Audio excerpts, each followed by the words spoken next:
അപ്പോൾ വിദ്യാധനം, അപ്പോൾ യുവാക്കൾ വളരേണ്ടത് വിദ്യ കൊണ്ടാണ്, അറിവ് കൊണ്ടാണ്. അങ്ങനെ അറിവ് കൊണ്ട് വളരുമ്പോഴാണ് ഒരു ലെഗസി ബാക്കി വെച്ച് നമ്മൾക്ക് മരിച്ചു പോകാൻ കഴിയുക. നമ്മൾ മരിക്കുമ്പോൾ ഒരു അടയാളം ബാക്കി വെച്ച് മരിക്കണം. നമ്മുടെയൊക്കെ ജീവിതത്തിലെ ഡ്രീം, എല്ലാവർക്കും ഒരു ഡ്രീം ഉണ്ടാവും. കൊച്ചു കൊച്ചു സ്വപ്നങ്ങളാണ് എല്ലാവർക്കും ഉള്ളത്. ഒരു വീടെടുക്കണം, ഒരു വണ്ടി വാങ്ങണം, മക്കളെ കല്യാണം കഴിപ്പിച്ചു കൊടുക്കണം, ബാങ്ക് കൊടുത്ത പള്ളി പോയി ഇങ്ങനെ ജീവിച്ച് അവസാനം മരിച്ചു പോകണം. ഇതാണ് പലരുടെയും ഡ്രീം അല്ലേ?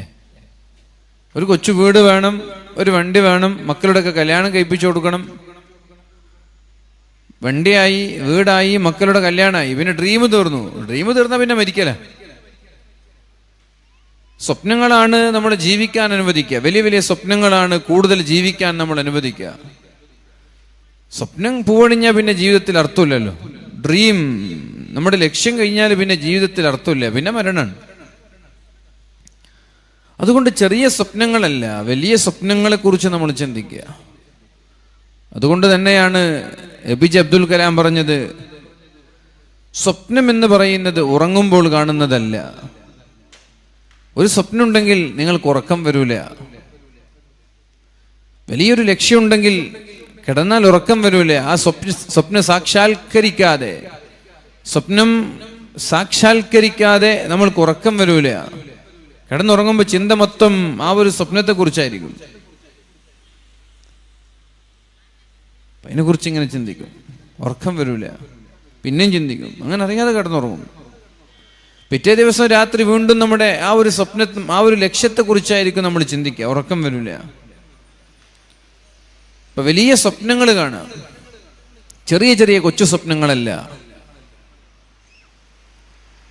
ഒരു നാട്ടിലെ യുവാക്കള് നമ്മൾ അലസന്മാരും മടിയന്മാരുമായി മാറരുത്. ഹബീബായ നബി തങ്ങള് ഒരു ബിസിനസിന്റെ ചില ക്രൈറ്റീരിയകൾ പറഞ്ഞിരുന്നുണ്ട്.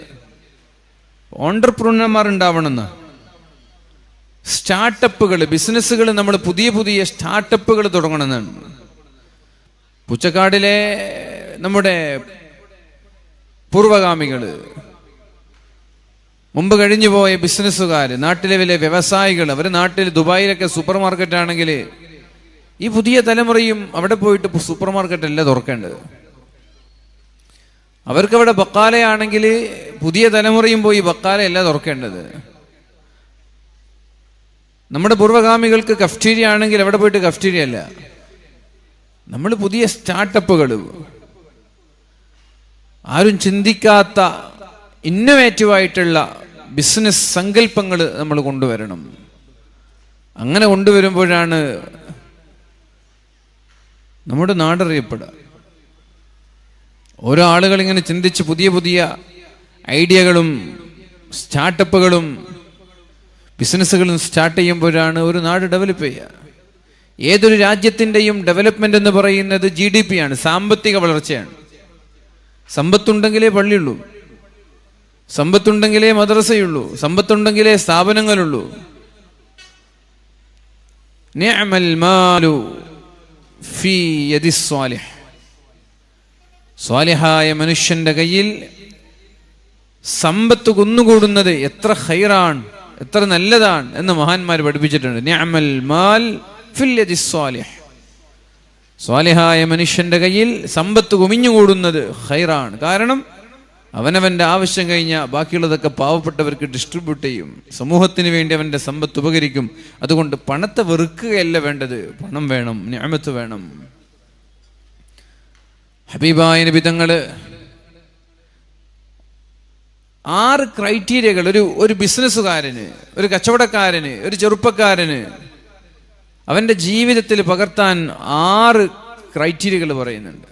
ഒന്ന്, അല്ലാഹുമ്മ ഇന്നി അഊദു ബിക മിനൽ ഹമ്മി വൽ ഹസൻ. അല്ലാഹുവേ, ഹമ്മ്, സ്ട്രെസ് പറ്റൂല. സ്ട്രെസ് ഉള്ളവന് കച്ചവടം നടക്കൂല, അവനൊരു ബിസിനസ്സുകാരനാവൂല, അവന് സ്റ്റാർട്ടപ്പും പറ്റൂല, ഓണ്ടർപ്രൂണർ ആവൂല. സ്ട്രെസ് ഉണ്ടായാൽ അതിങ്ങനെ ചിന്തിച്ച് ചിന്തിച്ച് ഡിപ്രഷനിലേക്ക് പോകുക. അല്ലാഹുമ്മ ഇന്നി അഊദു ബിക മിനൽ ഹമ്മി വൽ ഹസൻ. അല്ലാഹുവേ, സ്ട്രെസ്സിൽ നിന്ന് നീ എന്നെ കാക്കണേ റബ്ബേ. വൽ ഹസൻ, ടെൻഷൻ, ചെറിയ എന്തെങ്കിലും വേരിയേഷൻ വരുമ്പോൾ, ബാധ്യത വരുമ്പോൾ, ചലഞ്ചുകൾ വരുമ്പോൾ അവന് ടെൻഷനാണ്, ഇവന് കച്ചവടം പറ്റൂല. അപ്പൊ ബിസിനസ്സിലേക്കും കച്ചവട മേഖലകളിലേക്കൊക്കെ ഇറങ്ങുന്ന ആളുകൾക്ക് ഒന്നാമതായി വേണ്ടത് സ്ട്രെസ് ഇല്ലാത്ത, ടെൻഷൻ ഇല്ലാത്ത സമ്മർദ്ദങ്ങളെ എങ്ങനെ കൈകാര്യം ചെയ്യാം എന്നറിയുന്നവരാണ്. പിന്നെയോ വഅഊദു ബിക മിനൽ അജ്സി വൽ കസൽ, അലസത, ലേസിനെസ്, മടിയുള്ളവർക്ക് കച്ചവടം പറ്റൂല. അജ്സ് എന്ന് പറഞ്ഞാൽ കഴിവില്ലായ്മ. അജ്സ് കഴിവില്ല. ചില ആളുകൾക്ക് ജന്മന കഴിവുണ്ടാവില്ല, വാസനയില്ലായ്മ, സ്കില്ലില്ലായ്മ. അജ്സ്, സ്കില്ലില്ലാത്ത ആളുകൾക്ക് പറ്റിയതല്ല ഈ ബിസിനസ് എന്ന് പറയുന്നത്. നമ്മുടെ സ്കൂളുകളിലൊക്കെ വിദ്യാഭ്യാസത്തിനാണ് കൂടുതൽ പ്രാധാന്യം നൽകുക, സ്കില്ലിന് പ്രാധാന്യം നൽകുന്നില്ല. A+ വാങ്ങലാണ് നമ്മുടെ ഉമ്മമാരുടെ കേക ലക്ഷ്യം. A+ വാങ്ങിക്കുക, SSLCയിൽ A+ വാങ്ങിക്കണം, +2 A+ വാങ്ങിക്കണം. വല്ലാത്ത സമ്മർദ്ദം ഉണ്ടാകും വീട്ടിൽ. നമ്മുടെ മക്കളൊക്കെ ലഹരിയുടെ അടിമയായി മാറുന്നതിൻ്റെ പ്രധാനപ്പെട്ട കാരണം വീട്ടിൽ നിന്നുള്ള സമ്മർദ്ദമാണെന്ന്. പഠിക്ക്. രാവിലെ 7 മണിക്ക് ഇറങ്ങും സ്കൂളിലേക്ക്, വൈകുന്നേരം 5 മണിക്ക് വന്ന് അവിടെയും പിന്നെയും ട്യൂഷൻ, രാത്രിയായാൽ പിന്നെയും രാവിലത്തെ പാഠപുസ്തകങ്ങൾ എടുത്ത് പഠിക്കുക. അങ്ങനെ കുട്ടികൾക്കൊന്നും മൈൻഡ് റിലാക്സ് ആവാൻ പോലും സമയം കൊടുക്കാതെ പഠിക്ക് എന്ന് പറഞ്ഞിട്ടുള്ള വീട്ടിൽ നിന്നുള്ള സമ്മർദ്ദം മൂലമാണ് പല മക്കളും ലഹരിയുടെ, MDMA, കഞ്ചാവിൻ്റെ ഒക്കെ വലയങ്ങളിൽ പെട്ടുപോകുന്നതെന്ന്. ഇതുമായി ബന്ധപ്പെട്ട് പഠനം നടത്തിയ ആളുകൾ പറഞ്ഞ ഒരു ഫാക്റ്റാണിത്. A+ലൊന്നുമില്ല എന്നെപ്പോഴാണ് നമ്മുടെ സമൂഹം തിരിച്ചറിയാം. A+ലൊന്നുമില്ല. ഇപ്പൊ സച്ചിൻ ടെണ്ടുൽക്കർ ലോക അറിയപ്പെട്ട ഒരു കളിക്കാരനാണ്. അദ്ദേഹം SSLC പോലും പാസ്സായിട്ടില്ല. APJ അബ്ദുൽ കലാം ആയാലും, ആപ്പിളിന്റെ സ്റ്റീവ് ജോബ്സ് ആയാലും, ബിൽഗേറ്റ്സ് ആയാലും, ഐസക് ന്യൂട്ടൺ ആയാലും, ഇവരൊക്കെ സ്കൂളിലെ A+കാരല്ല. ചില ആളുകൾ ഡ്രോപ്പ് ഔട്ടാ, പുറത്താക്കി, പഠിക്കാൻ പോരാന്ന് പറഞ്ഞ് പുറത്താക്കിയ ആളുകൾ. വേറെ ചില ആളുകൾ അതിലൊരു മിഡിൽ ക്ലാസ്, എക്സ്ട്രാ ഓർഡിനറി ഉള്ള ആളുകളല്ല. ഓരോ ആളുകൾക്ക് ഓരോ സ്കില്ലാണല്ലോ. A+ വാങ്ങിച്ചവരല്ല ഇവരൊന്നും. ലോകത്തറിയപ്പെട്ട ആളുകളെ കുറിച്ചൊക്കെ നമ്മൾ പഠിച്ചു നോക്കണം. അപ്പം അതുകൊണ്ട് ഉമ്മമാരോട് ഞാൻ പറയാണ്, A+ വാങ്ങിക്കാനുള്ള സമ്മർദ്ദം നിങ്ങൾ ദയവ് ചെയ്ത് അവസാനിപ്പിക്കണം. നമ്മുടെ മക്കളെ അത് വലിയൊരു സമ്മർദ്ദത്തിലേക്ക് കൊണ്ടെത്തിക്കുന്നുണ്ട്. ആ സമ്മർദ്ദം അവരെ ലഹരി ഉപയോഗിക്കാനും ചീത്ത കൂട്ടുകെട്ടുകളിലേക്കും എത്തിക്കുന്നുണ്ട് എന്നതൊരു നഗ്ന യാഥാർത്ഥ്യമാണ്. അല്ലാഹുവിൻ്റെ ഹബീബായ നബി തങ്ങൾ പറഞ്ഞു, സ്ട്രെസ്സിൽ നിന്ന്, ടെൻഷനിൽ നിന്ന്, അലസതയിൽ നിന്ന്, അതേപോലെ കഴിവില്ലായ്മയിൽ നിന്ന് നീ ഞങ്ങളെ കാക്കണേ അല്ലാ. മക്കൾ സ്മാർട്ടാവണം. A+ അല്ല വേണ്ടത്, സ്മാർട്ടാവലാണ് വേണ്ടത്. സ്മാർട്ടാവണമെങ്കിൽ സ്കില്ലുണ്ടാവണം. സ്കില്ലുള്ള കുട്ടികളാണ് സ്മാർട്ടാവുക.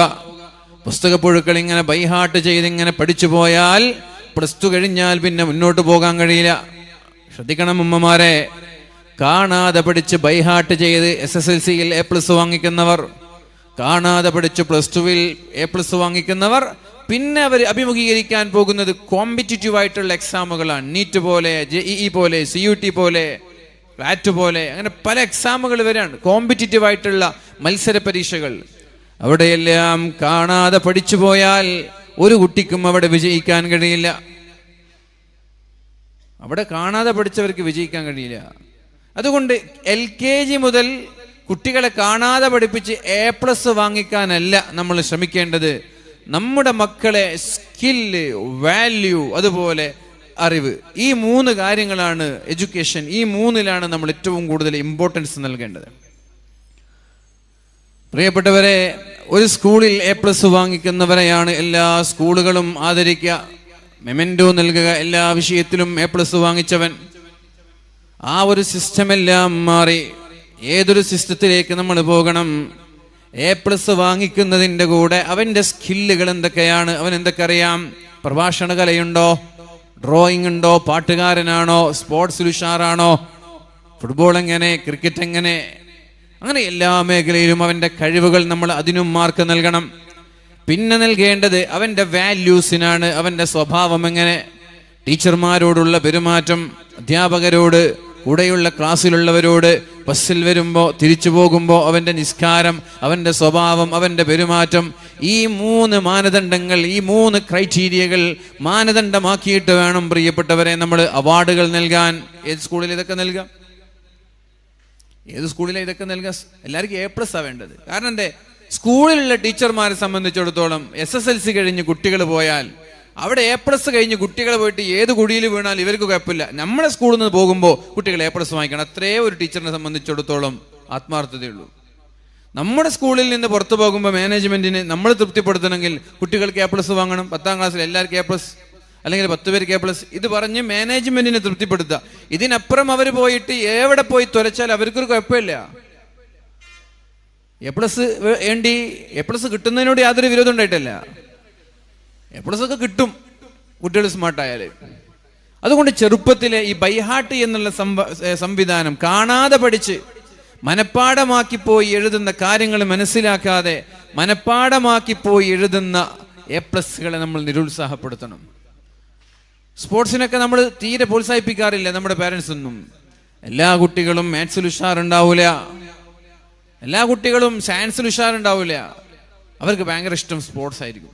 സച്ചിൻ പറയുന്നുണ്ട് ഒരിക്കൽ, ഞാനെങ്ങാൻ SSLC ഒക്കെ പാസ്സായി നല്ല മാർക്കോട് കൂടി പാസ്സായിരുന്നെങ്കിൽ ഞാൻ ക്രിക്കറ്റ് ഫീൽഡിൽ ഉണ്ടാകുമായിരുന്നില്ല. ഇന്ന് ലോകം കണ്ട കളിക്കാരനാണ്. ഒരു കളിക്കാരനുള്ള ബോഡി ഫിസിക് അദ്ദേഹത്തിനില്ല, ഹൈറ്റില്ല, നീളം കുറഞ്ഞ ഒരു കുറുകിയ മനുഷ്യനാണ്. അദ്ദേഹത്തിന്റെ പകുതിയോളം അദ്ദേഹത്തിന്റെ ബാറ്റ് വരും. എന്നിട്ടും 10,000 റൺസും ടെസ്റ്റിലും വൺഡേയിലൊക്കെ ആയി ഏറ്റവും കൂടുതൽ 100 സെഞ്ചുറിയൊക്കെ അടിച്ച് അത് മാറിയിട്ടുണ്ടെങ്കിൽ അത് അദ്ദേഹത്തിന്റെ ഏരിയ, അതാണ് സ്പോർട്സ് ആണ്.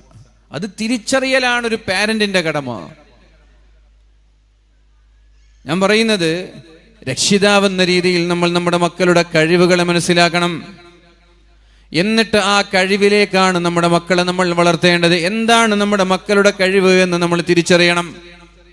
അത് ഉമ്മമാരുടെ ബാധ്യതയാണ്, ഉപ്പമാരുടെ ബാധ്യതയാണ്. സ്കൂളിലേക്ക് പറഞ്ഞയച്ചത് കൊണ്ട് നമ്മുടെ ബാധ്യത തീർന്നു എന്നൊരാളും വിചാരിക്കരുത്. സ്കൂളിലേക്ക് പറഞ്ഞയച്ച ബാധ്യത തീരൂല. കല്യാണം കഴിഞ്ഞ് മക്കളുണ്ടായാൽ ഒരു മാതാവിനും ഒരു പിതാവിനും അല്ലാഹു സ്വർഗം നൽകാൻ പോകുന്നില്ല. നമ്മൾ പറയും 3 മക്കളുണ്ടായാൽ സ്വർഗമുണ്ട് എന്ന്. 3 പെൺമക്കളുണ്ടായാൽ അല്ലെങ്കിൽ 2 പെൺമക്കളുണ്ടായാൽ സ്വർഗം കിട്ടുമെന്ന് പറയും. അങ്ങനെയാണെങ്കിൽ പെൺമക്കൾ ഉണ്ടാകുന്നത് വരെ പ്രസവിച്ചാൽ പോരെ? ഇനി ഒന്നാമത്തെ ഭാര്യയിൽ പെൺമക്കളില്ലെങ്കിൽ അടുത്ത വേറെ കല്യാണം കഴിക്കുക, അവിടെ പെൺകുട്ടികൾ ഉണ്ടാവുമോ നോക്കുക. 2 പെൺകുട്ടികളുണ്ടായാൽ സ്വർഗം കിട്ടുമെങ്കിൽ 2 പെൺകുട്ടികൾ പ്രസവിപ്പിച്ചാൽ പോരെ? ഈസി അല്ലേ? 2 പെൺകുട്ടികൾ ഉണ്ടായാൽ ഒരാൾക്കും സ്വർഗം കിട്ടാൻ പോകുന്നില്ല. ആ പെൺകുട്ടികളെ വളർത്തേണ്ട രീതിയിൽ വളർത്തിയാലേ അള്ളാഹു സ്വർഗം നൽകാൻ പോകുന്നുള്ളൂ.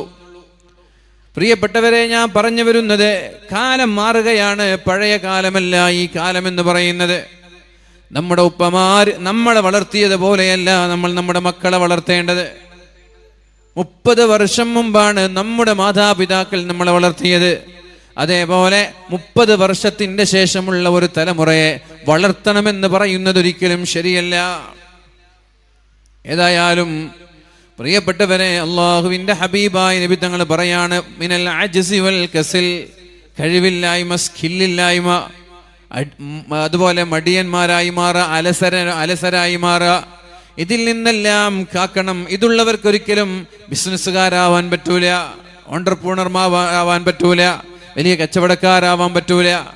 പിന്നെയോ വഅഊദു ബിക മിനൽ ജുബ്നി വൽ ബുഖൽ, പിശുക്കന്മാർക്കും ഒരിക്കലും വളരാൻ കഴിയില്ല. ജുബിൻ എന്ന് പറഞ്ഞാൽ ഭീരുത്വം, പേടിയുണ്ടാവുക, ഇൻവെസ്റ്റ് ചെയ്യാൻ പേടിയുണ്ടാവുക. ചെറിയ ഒരു പൊട്ടലുണ്ടാകുമ്പോൾ അയാൾ തകർന്നു പോവുക.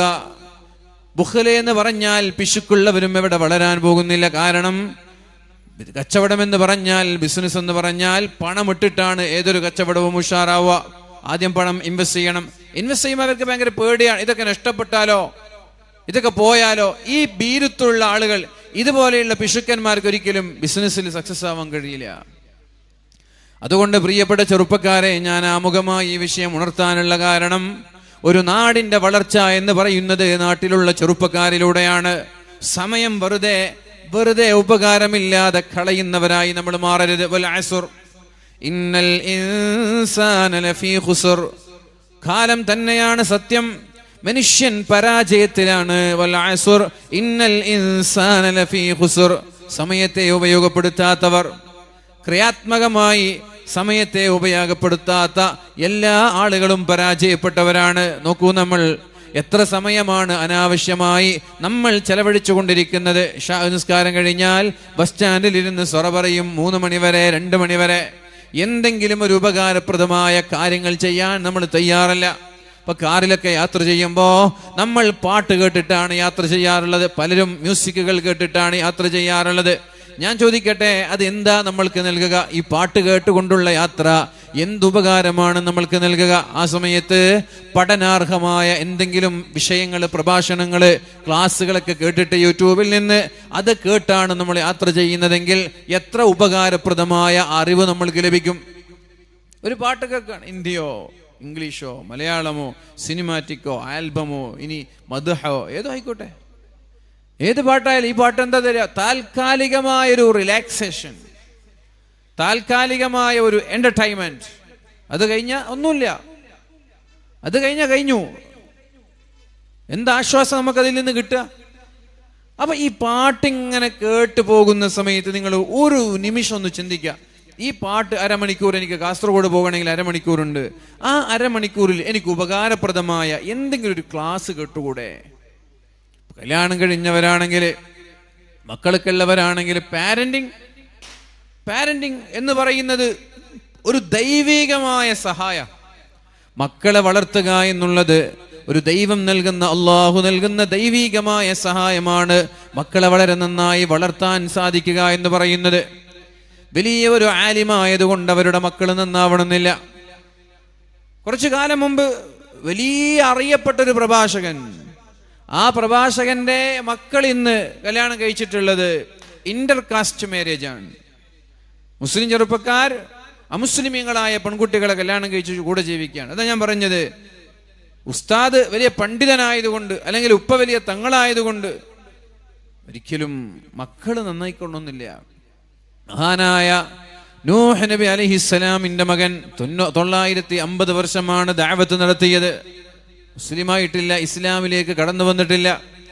മഹാനായ നൂഹ് നബിയുടെ ഭാര്യ വന്നിട്ടില്ല, ലൂത്ത് നബിയുടെ ഭാര്യ വന്നിട്ടില്ല. അപ്പൊ പാരന്റിങ് എന്ന് പറയുന്നത് ഒരു ഡിവൈൻ വിസ്ഡം എന്ന് പറയാം, ദൈവികമായ ഒരു സഹായമാണ്. ദൈവികമായ ഒരു സഹായമാണ്, യുക്തിയാണ് പാരന്റിങ് എന്ന് പറയുന്നത്.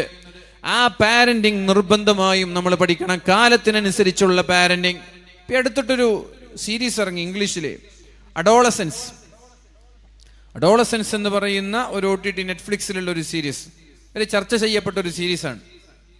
അതില് വളരെ പ്രധാനമായി നടക്കുന്നത് 13 വയസ്സുള്ളൊരു കുട്ടി അതേ പ്രായത്തിലുള്ള ഒരു പെൺകുട്ടിയെ കൊല്ലാണ്. 13 വയസ്സുള്ളൊരു ആൺകുട്ടി അതേ പ്രായത്തിലുള്ള ഒരു പെൺകുട്ടിയെ കൊല്ലാണ്. പോലീസുകാരത് പിടിക്കുന്നു.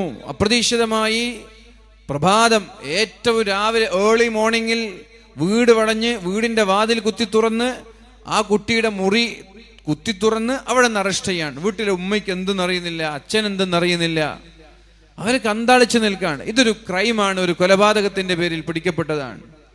കുട്ടിയോട് ചോദിക്കുന്നു, കുട്ടി സമ്മതിക്കുന്നില്ല. കുട്ടിയുടെ ഉമ്മ ചോദിച്ചു, അച്ഛൻ ചോദിക്കുന്നു, കുട്ടി സമ്മതിക്കുന്നില്ല. പോലീസുകാരുടെ മുമ്പിലും കുട്ടി സമ്മതിക്കുന്നില്ല. കുട്ടി എല്ലാറ്റിനും നോ നോ നോ എന്ന് മറുപടി പറയാണ്. അവസാനം ആ പോലീസുകാരൻ, നിയമപാലകൻ, കുട്ടി അറ്റാക്ക് ചെയ്യുന്ന കടാര കൊണ്ട് കുത്തി കൊല്ലുന്ന വീഡിയോ കാണിച്ചു കൊടുക്കുകയാണ്. അപ്പോഴാണ് ഈ പിതാവ് പോലും വിശ്വസിക്കുന്നത്, എൻ്റെ 13-കാരനായ കുട്ടി അതേ പ്രായത്തിലുള്ള മറ്റൊരു പെൺകുട്ടിയെ കൊന്നു എന്ന്. എന്നിട്ട് ഈ കടാര എവിടെയെന്ന് അവർ അന്വേഷിക്കാൻ വേണ്ടിയിട്ട് കൂടെ പഠിക്കുന്ന ചങ്ങാതിമാരുടെ ചാറ്റിങ്ങുകളൊക്കെ അവർ പരിശോധിച്ചു. അവർക്കൊന്നും മനസ്സിലാകുന്നില്ല. ജെൻസി എന്ന് പറയുന്ന ഈ 2015-ന്റെ ശേഷം 2000-ന്റെ ശേഷമൊക്കെ ജനിച്ച കുട്ടികൾ പരസ്പരം കമ്മ്യൂണിക്കേറ്റ് ചെയ്യുന്നത്, സംസാരിക്കുന്നത് പോലും നമ്മളെ പോലെയുള്ള 90 കിഡ്സിന് തിരിയൂല. അവരുടെ ആശയവിനിമയം ഇമോജികളിലൂടെയാണ്, ചില സ്മൈലികളിലൂടെയാണ്. റെഡ് ഹാർട്ട് ഇട്ടാൽ ആ റെഡ് ഹാർട്ടിനൊരു മീനിങ് ഉണ്ട്. നമ്മുടെ ലവ് ചിഹ്നം, റെഡ് കളറിലുള്ള ഒരു ലവ് ചിഹ്നം, അപ്പൊ അതിന്റെ മീനിങ് ഒന്നാണ്. അതേ ലവ് ബ്ലൂ കളറിലായാൽ അതിന്റെ ആശയം വേറെയാണ്. അതേ ലവ് വൈറ്റ് കളറിലായാൽ അതിന്റെ ആശയം വേറെയാണ്. യെല്ലോ ആയാൽ അതിന്റെ ആശയം വേറെയാണ്. ഇങ്ങനെ ചെറിയ സ്മൈലുകളിലൂടെ പരസ്പരം കമ്മ്യൂണിക്കേറ്റ് ചെയ്യുന്ന ജെൻസി എന്ന് പറയുന്ന ന്യൂ ജെൻ നമ്മുടെ മക്കള്. ആ മക്കളെ പാരന്റിങ് ചെയ്യണമെങ്കിൽ നമ്മുടെ ഉപ്പ നമ്മളെങ്ങനെ വളർത്തി എന്ന് നോക്കിയിട്ട് പാരന്റിങ് ചെയ്താൽ നമ്മൾ മണ്ടന്മാരാവും എന്നല്ലാതെ അവരുടെ ഒരു പ്രവർത്തനം പോലും നമ്മൾക്കറിയില്ല. അവരൊക്കെ മൊബൈലും സ്ക്രീനൊക്കെ ഉപയോഗിക്കുന്നുണ്ട്. പക്ഷേ പിതാവ് വന്ന് റൂം തുറക്കുമ്പോൾ സ്ക്രീൻ ഓട്ടോമാറ്റിക് ഓഫ് ആവാണ്. ഇവർ ഓഫാക്കേണ്ട ആവശ്യമില്ല. പിതാവ് വന്ന് ചെക്ക് ചെയ്യാൻ വേണ്ടിയിട്ട് അല്ലെങ്കിൽ മക്കളെ കാണാൻ വേണ്ടി ഡോറ് തുറന്നാൽ ഓട്ടോമാറ്റിക്കായിട്ട് സ്ക്രീൻ ഓഫ് ആവാണ്. ഇത് നിയമപാലകർക്ക് പിടിക്കാൻ കഴിയുന്നില്ല. അത് വലിയൊരു ആശയം സമൂഹത്തിലേക്ക് നൽകുന്ന ഒരു വളരെ മനോഹരമായ ഒരു സീരീസ്. ഇപ്പൊ ഞാൻ പറയുന്നത്, വളർന്നു വരുന്ന തലമുറ ജനിക്കുന്നത് തന്നെ ടിവിയുടെ മുന്നിലേക്കാണ്. റോബോട്ടിക്സും കോഡിങ്ങും അതുപോലെ AI-യും ChatGPT-യും DeepSeek-ഒക്കെ ഉള്ള ഒരു കാലത്തേക്കാണ് അവർ ജനിക്കുന്നത്. നമ്മൾ ജനിച്ചു വീണതാ മൊബൈൽ ഫോൺ എന്തെന്നറിയാത്തൊരു കാലഘട്ടത്തിലേക്ക്, TV പോലും വളരെ വിരളമായൊരു കാലഘട്ടത്തിലേക്ക്. നാട്ടിലെവിടെയെങ്കിലും TV ഉണ്ടെങ്കിൽ ആ വീടിൻ്റെ പുറത്തു പോയിട്ട് പണ്ടത്തെ രാമായണവും മഹാഭാരതവും അതുപോലെയുള്ള ചില നോവലുകളും കളികളൊക്കെ കൂട്ടമായിരുന്നു കണ്ടിരുന്ന ആ കാലഘട്ടത്തിൽ നിന്ന് സ്വന്തം കൈപ്പിടിയിൽ കളിയും രാമായണവും മഹാഭാരതവും എന്ത് വേണമെങ്കിൽ ലോകത്തുള്ള ആരുമായി സംവദിക്കാനുള്ള സംവിധാനമുള്ള ഈ മൊബൈൽ ഫോണുകളുടെ ലോകത്തേക്കാണ് നമ്മൾ പിറന്നു വീഴുന്നത്. പുതിയ ജനറേഷൻ പിറന്നു വീഴുന്നത്. എലോൺ മസ്കിന്റെ പുതിയ ഫോണുകളൊക്കെ വരാൻ പോവാണ്. ഒരിക്കലും ചാർജ് തീരാത്ത ഫോൺ, ഒരിക്കലും ചാർജ് ചെയ്യേണ്ട ആവശ്യമില്ലാത്ത ഫോൺ. എലോൺ മസ്കിന്റെ സ്പേസ് എക്സ് പോലെ ഏത് രാജ്യത്ത് പോയാലും ഇന്റർനെറ്റ് കട്ടാവാത്ത, പ്രത്യേകമായി റീചാർജ് ചെയ്യേണ്ടി ആവശ്യമില്ലാത്ത, റോമിംഗ് ഇല്ലാത്ത നെറ്റ് സംവിധാനങ്ങൾ, സ്റ്റാർലിങ്ക് പോലെ.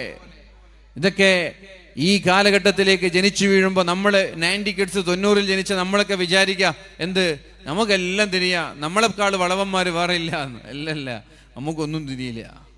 നമുക്ക് തിരിയാ നമ്മുടെ ഉപ്പമാരെക്കാൾ കുറച്ചൊക്കെ തിരിയാൻ പറ്റും.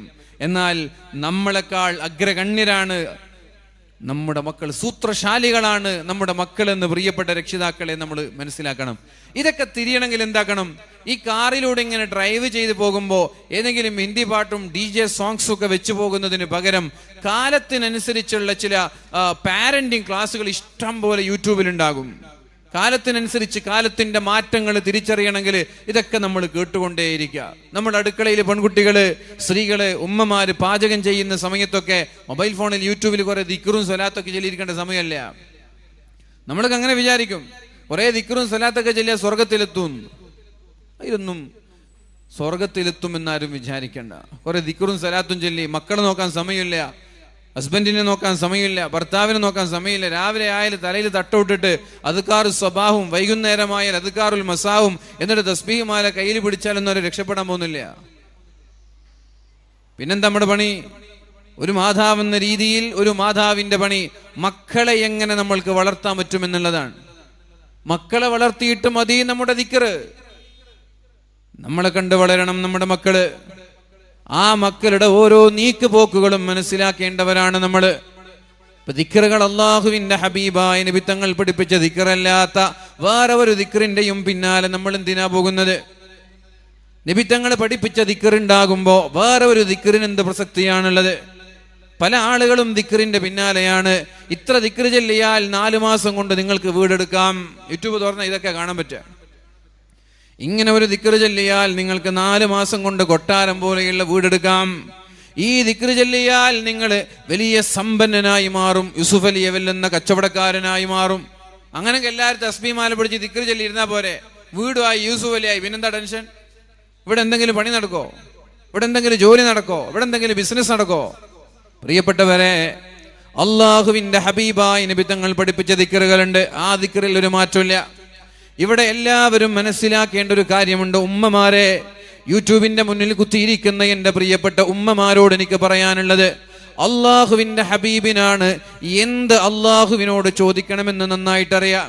എങ്ങനെ ചോദിക്കണമെന്ന് അള്ളാഹുവിന്റെ ഹബീബിനാണ് നന്നായിട്ടറിയാം. ഏത് പദം ഉപയോഗിക്കണമെന്ന് അള്ളാഹുവിന്റെ ഹബീബിനാണ് നന്നായിട്ടറിയാം. ഏത് സമയത്ത് ചോദിക്കണമെന്ന് അള്ളാഹുവിന്റെ ഹബീബിനാണ് നന്നായിട്ടറിയാം. എന്നിട്ട് അള്ളാഹുവിന്റെ ഹബീബായ നബി തങ്ങൾ പഠിപ്പിച്ചു തന്ന ദിക്റുകള്, നബി തങ്ങൾ പഠിപ്പിച്ചു തന്ന വിറുദുകള്, ഇതെല്ലാം ഒഴിവാക്കി യൂട്യൂബിന്റെ പിന്നാലെ പോയാലോ ആഖിറത്തിലെത്തുമ്പോൾ 0 ആയിരിക്കും, ഒന്നും ഉണ്ടാവൂല. നബി തങ്ങൾ പഠിപ്പിച്ച ദിക്റിന് പ്രാധാന്യമില്ലാതെ വേറെ കുറെ ദിക്റിന്റെ പിന്നാലെ പോയാൽ ആഖിറത്തിൽ 0 ആയിരിക്കും.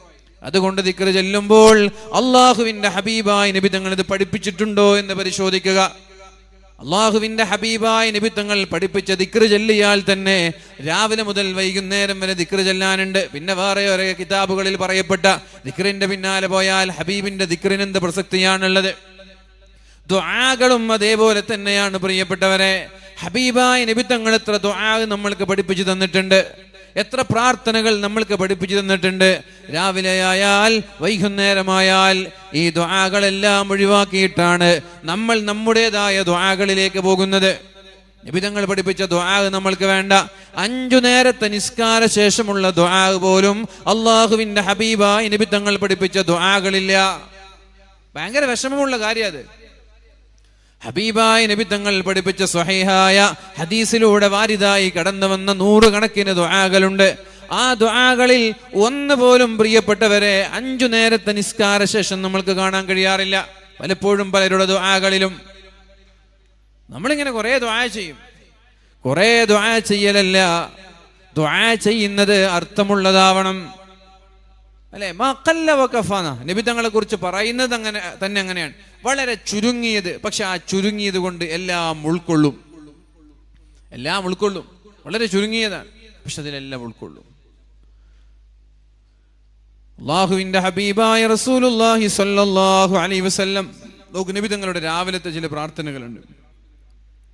اللهم إنا نسألك اللهم بك أصبحنا وبك أمسينا وبك نحيا وبك نموت وإليك النشور أصبحنا وأصبح الملك لله والحمد لله رب العالمين لا إله إلا الله وحده لا شريك له له الملك وله الحمد وهو على كل شيء قدير اللهم إني أسألك خير ما في هذا اليوم وخير ما بعده ونعوذ بك من شر ما في هذا اليوم وشر ما بعده اللهم إنا نعوذ بك من الكسل وسوء الكبر ونعوذ بك من عذاب في القبر وعذاب في النار اللهم إنا نسألك العافية في الدنيا والآخرة اللهم إنا نسألك العفو والعافية في ديننا ودنيانا وأهلنا ومالنا اللهم استر عوراتنا وآمن روعاتنا اللهم احفظنا من بين أيدينا ومن خلفنا وعن أيماننا وعن شمائلنا ومن فوقنا ونعوذ بعظمتك أن نغتال من تحتنا اللهم عافنا في أبداننا وأسماعنا وأبصارنا لا إله إلا أنت اللهم إنا نعوذ بك من الكفر والفقر اللهم إنا نعوذ بك من عذاب القبر اللهم إنا نعوذ بك من زوال نعمتك وتحفل عافيتك وفجاءة نقمتك وجميع سخطك اللهم اقسم لنا من خشيتك ما تحول به بيننا وبين معاصيك. ഇങ്ങനെ നീണ്ട ദുആ ഉണ്ട്. ഇതിലൊക്കെ എല്ലാം ഇൻക്ലൂഡാണ്. ആരോഗ്യമുണ്ട്, സമ്പത്തുണ്ട്, ദുനിയാവിലെ വിജയമുണ്ട്, ആഖിറത്തിലെ വിജയമുണ്ട്, രോഗങ്ങളിൽ നിന്നുള്ള രക്ഷയുണ്ട്, ഖബറിന്റെ അദാബിൽ നിന്നുള്ള രക്ഷയുണ്ട്, മടിയിൽ നിന്ന്, അലസതയിൽ നിന്ന്, ദാരിദ്ര്യത്തിൽ നിന്ന്, ജനങ്ങളുടെ ഇടയിൽ നിന്ന് വഷളാവുന്നതിൽ നിന്ന് സാമ്പത്തിക ശുദ്ധിയുണ്ട്. എല്ലാം ഇൻക്ലൂഡാണ്. ഏതെങ്കിലും ഒന്ന് വിട്ടുപോയി എന്ന് പറയാൻ ഇവിടെ ഇല്ല. ഇത്രയും മനോഹരമായ ദുആകളെല്ലാം അള്ളാഹുവിന്റെ ഹബീബായ നബി തങ്ങൾ പഠിപ്പിച്ചു തന്നപ്പോ ഇതെല്ലാം വേണ്ടാതെ വേറെ ചില ദിക്റുകളുടെ പിന്നാലെ പോയാലോ എന്ത് ബെനിഫിറ്റാ ഉണ്ടാവുക? എന്ത് ഉപകാരമാണ് ഉണ്ടാവുക? ദുആ ചെയ്യുമ്പോഴും അതേപോലെ തന്നെ. ഉദാഹരണം പറഞ്ഞാൽ നമ്മൾ പരിശുദ്ധ റമളാനിൽ ദുആ ചെയ്യും. എന്ത്? اللهم اعتق رقابنا ورقاب آبائنا وأمهاتنا من الديون والمظالم والنار. പലപ്പോഴും ആമീൻ പറയുന്നവർക്ക് ആമീൻ പറഞ്ഞ് മടുപ്പ് വരാറാണ് നിസ്കാര ശേഷം, അല്ലെ? പല മഅ്മൂമിങ്ങളും എന്നോട് പേഴ്സണലായിട്ട് പറയാറുണ്ട്, എത്ര നേരം ദുആ ചെയ്യും, ആമീൻ ആമീൻ പറഞ്ഞ് മടുത്തു പോകുന്നു. എന്താ ഈ ദുആ ചെയ്യാ? പറഞ്ഞു തന്നെ വീണ്ടും വീണ്ടും പറയും. അപ്പൊ നമ്മൾ നിസ്കാര ശേഷം എന്ത് ദ്വാർക്കും? അല്ലാഹുമ്മ അഅ്തിഖ് റിഖാബനാ വറിഖാബ ആബായിന. നിസ്കാര ശേഷം മാതാപിതാക്കൾക്ക് വേണ്ടി ദുആ ചെയ്യണം. നിർബന്ധം. നിസ്കാരത്തിന്റെ പരിപൂർണതയ്ക്ക് മാതാപിതാക്കൾക്ക് വേണ്ടി ദുആ ചെയ്യണം. അങ്ങനെ ദുആ ചെയ്യുമ്പോ ബാക്കിലുള്ള മഅ്മൂമീങ്ങൾക്ക് പ്രയാസമില്ലാതെ ദുആ ചെയ്യണം. എല്ലാ കാര്യങ്ങളും ഉൾപ്പെടണം. അതേപോലെ എല്ലാ കാര്യങ്ങളും ഉൾപ്പെടണം. എന്നാൽ നീണ്ടുപോകാനും പാടില്ല.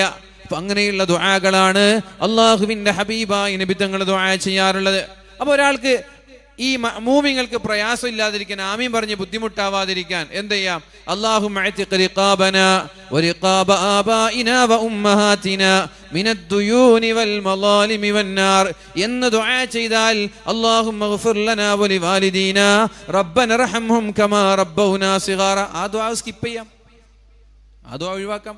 ഓൾറെഡി ഈ ദുആയിൽ മാതാപിതാക്കൾക്ക് വേണ്ടിയുള്ള ദുആ ഉണ്ട്. ഓൾറെഡി ഈ ദുആയിൽ മാതാപിതാക്കൾക്ക് വേണ്ടി ദുആ ഉണ്ട്. ചില സ്ഥലത്ത് ഞാൻ നോമ്പിന് പിന്നെ തറാവീക്ക് എന്തോ നിസ്കാരത്തിന് കൂടിയപ്പോൾ ഇമാം ഇങ്ങനെ ദുആ എടുക്കുന്നത് കേട്ടു. ദുആയിൽ എന്ത് അല്ലാഹുമ്മ ഇന്നക അഫ്വുൻ തുഹിബ്ബുൽ അഫ്വ ഫഅഫു അന്നി എന്ന്. ആ ദുആക്ക് തെറ്റല്ല. എന്തായാലും ആ ദുആന്റെ ശേഷം 3 തവണ നമ്മൾ ദുആർക്കുന്നുണ്ട്. എന്തായാലും ദുആന്റെ ശേഷം 3 തവണ ദുആർക്കുന്നുണ്ട്. അല്ലാഹുമ്മ ഇന്നക അഫ്വുൻ തുഹിബ്ബുൽ അഫ്വ ഫഅഫു. പിന്നെ രണ്ടാമത് ദുആയിൽ ആഡ് ചെയ്യേണ്ട ആവശ്യമുണ്ടോ? അപ്പൊ നമ്മള് സമയം ആളുകളുടേത് വളരെ വിലപ്പെട്ടതാണ്. ചില ആളുകൾക്ക് ആമീൻ പറഞ്ഞ് മടുപ്പരാണ്. ഏതെങ്കിലും ഒരാൾക്ക് നീണ്ട ദുആ വേണമെങ്കിൽ അയാളെ അല്ല നമ്മൾ പരിഗണിക്കേണ്ടത്. പെട്ടെന്ന് പോകേണ്ടവർ, ദുആ പറഞ്ഞ് മടുപ്പ് വരുന്നവർ, അവരെ പരിഗണിച്ച് ദുആ ചെറുതാക്കുക. എന്നിട്ട് നമ്മൾ എന്ത് ചെയ്യുക? ദുആ നീണ്ടത് ആവശ്യമുള്ളവർ ഒറ്റയ്ക്കിരുന്ന് ദുആ ചെയ്യാന്നുള്ള നീട്ടി ദുആർക്ക് എത്ര വേണമെങ്കിലും ദുആർക്കാം, നീട്ടി ദുആ ചെയ്യാം. ഒറ്റയ്ക്കിരുന്ന് ഇഷ്ടംപോലെ ദുആ ചെയ്യാം. വൈകുന്നേരം വരെ ഇരിക്കാം, സുബഹി മുതൽ. തിരക്കുള്ള ആളുകളെ പ്രയാസപ്പെടുത്തരുത്. അപ്പോഴാണ് ആളുകൾക്ക് മടുപ്പ് വരുന്നത്. നമ്മൾക്ക് മടുപ്പ് വന്നാൽ അള്ളാഹുവിന് മടുപ്പ് വരുമെന്നാണ് ഹബീബായ നബി തങ്ങൾ പറഞ്ഞത്. മഅ്മൂമിങ്ങളായ നമ്മൾക്ക് മടുപ്പ് വന്നാൽ അള്ളാഹുവിന് മടുപ്പ് വരും. ആമീൻ ആമീൻ ആമീൻ ഇങ്ങനെ ആയിപ്പോയാൽ പിന്നെ ദുആക്ക് ഇജാബത്ത് ഉണ്ടാവില്ല, അള്ളാഹ്ക്ക് മടുപ്പ് വരും. അതുകൊണ്ട് ഒരാളെയും പ്രയാസപ്പെടുത്താതെയാണ് നമ്മൾ ദുആ ചെയ്യേണ്ടത്. പിന്നെ ദുആ സമ്മേളനമാണെങ്കിൽ അവിടെ നല്ല ദുആ ചെയ്യണം. അത് ദുആക്കായിട്ട് ആളുകൾ വരാൻ. ഉദാഹരണം പറഞ്ഞാൽ നിക്കാഹിന്റെ സദസ്സിലൊക്കെ ചില ആളുകൾ ദുആ ചെയ്യുമ്പോൾ ലോകത്തുള്ള ഔലിയാക്കന്മാരൊക്കെ വിളിക്കും. ചില ആളുകൾ നിക്കാഹിന്റെ സദസ്സിൽ അവിടുത്തെ സാഹചര്യം നോക്കുമ്പോൾ ബാറക്കല്ലാഹു ലക്കുമാ വബാറക അലൈക്കുമാ വജമഅല്ലാഹു ബൈനകുമാ ഫീ ഖൈർ എന്ന് ദുആ ചെയ്ത് പിരിയേണ്ട ഒരു സദസ്സാണത്. അവിടെയാണ് ഇലാ ഹദറത്തി ഗൗസുൽ അഅലം ശൈഖ് മുഹയ്യിദ്ദീൻ അബ്ദുൽ ഖാദിർ അൽ ജീലാനി എന്നങ്ങനെ പറഞ്ഞ് ലോകത്തുള്ള മുഈനുദ്ദീൻ ചിശ്തി തങ്ങള്, മമ്പറം തങ്ങള്, ശംസുൽ ഉലമ, കണ്ണിയത്ത് ഉസ്താദ്, അതേപോലെ തന്നെ മാലിക് ദിനാർ റളിയല്ലാഹു അൻഹു, ലോകത്ത് ആരൊക്കെ മരണപ്പെട്ട എല്ലാവരുടെ പേരിലും എന്തതിന്റെ ആവശ്യം? അങ്ങനെ നമ്മൾക്ക് എല്ലാവർക്കും ഹദിയ ചെയ്യണമെങ്കിൽ ثم إلى حضرات سائر أولياء الله تعالى من مشارق الأرض إلى مغاربها എന്ന് പറഞ്ഞ എല്ലാവരും പെട്ടു. അല്ലാഹുവേ ലോകത്തുള്ള എല്ലാ ഔലിയാക്കളിലേക്കും ഇത് എത്തിക്കണേ എന്ന് പറഞ്ഞാൽ എല്ലാവർക്കും പെട്ടു. ഇത് പറയും ഇലാ ഹദറത്തി സായിരി ഔലിയാ ഇല്ലാഹി തആല മിൻ മശാരിഖിൽ അർളി ഇലാ മഗാരിബിഹാ, പടിഞ്ഞാറ് മുതൽ കിഴക്ക് വരെയുള്ള എല്ലാ ഔലിയാക്കന്മാരുടെ പേരിലേക്ക് ഇത് എത്തിക്കണം എന്ന് പറഞ്ഞ് പിന്നെയും 100 കണക്കിന് ഔലിയാക്കന്മാരുടെ പേര് പറയും. സ്വാഭാവികമായിട്ട് ആളുകൾക്ക് മടുപ്പ് തോന്നുന്നതാണ്. ഈ ആളുകൾക്ക് ഇസ്ലാമിനോട് മടുപ്പ് തോന്നിക്കരുത് നമ്മുടെ പ്രവർത്തനങ്ങൾ കാരണത്താൽ.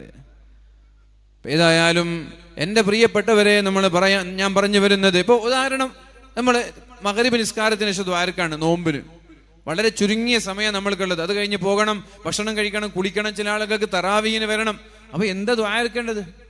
അൽഹംദുലില്ലാഹി റബ്ബിൽ ആലമീൻ, അല്ലാഹുമ്മ സ്വല്ലി അലാ സയ്യിദിനാ മുഹമ്മദിൻ വഅലാ ആലി സയ്യിദിനാ മുഹമ്മദ്, അല്ലാഹുമ്മ അഅ്തിഖ് റിഖാബനാ റിഖാബ ആബാഇനാ വഉമ്മഹാതിനാ വഅസ്വാജിനാ വദുർരിയാതിനാ മിനദ്ദുയൂനി വൽമളാലിമി വന്നാർ റബ്ബനാ ആതിനാ ഫിദ്ദുനിയാ ഹസന. കഴിഞ്ഞു.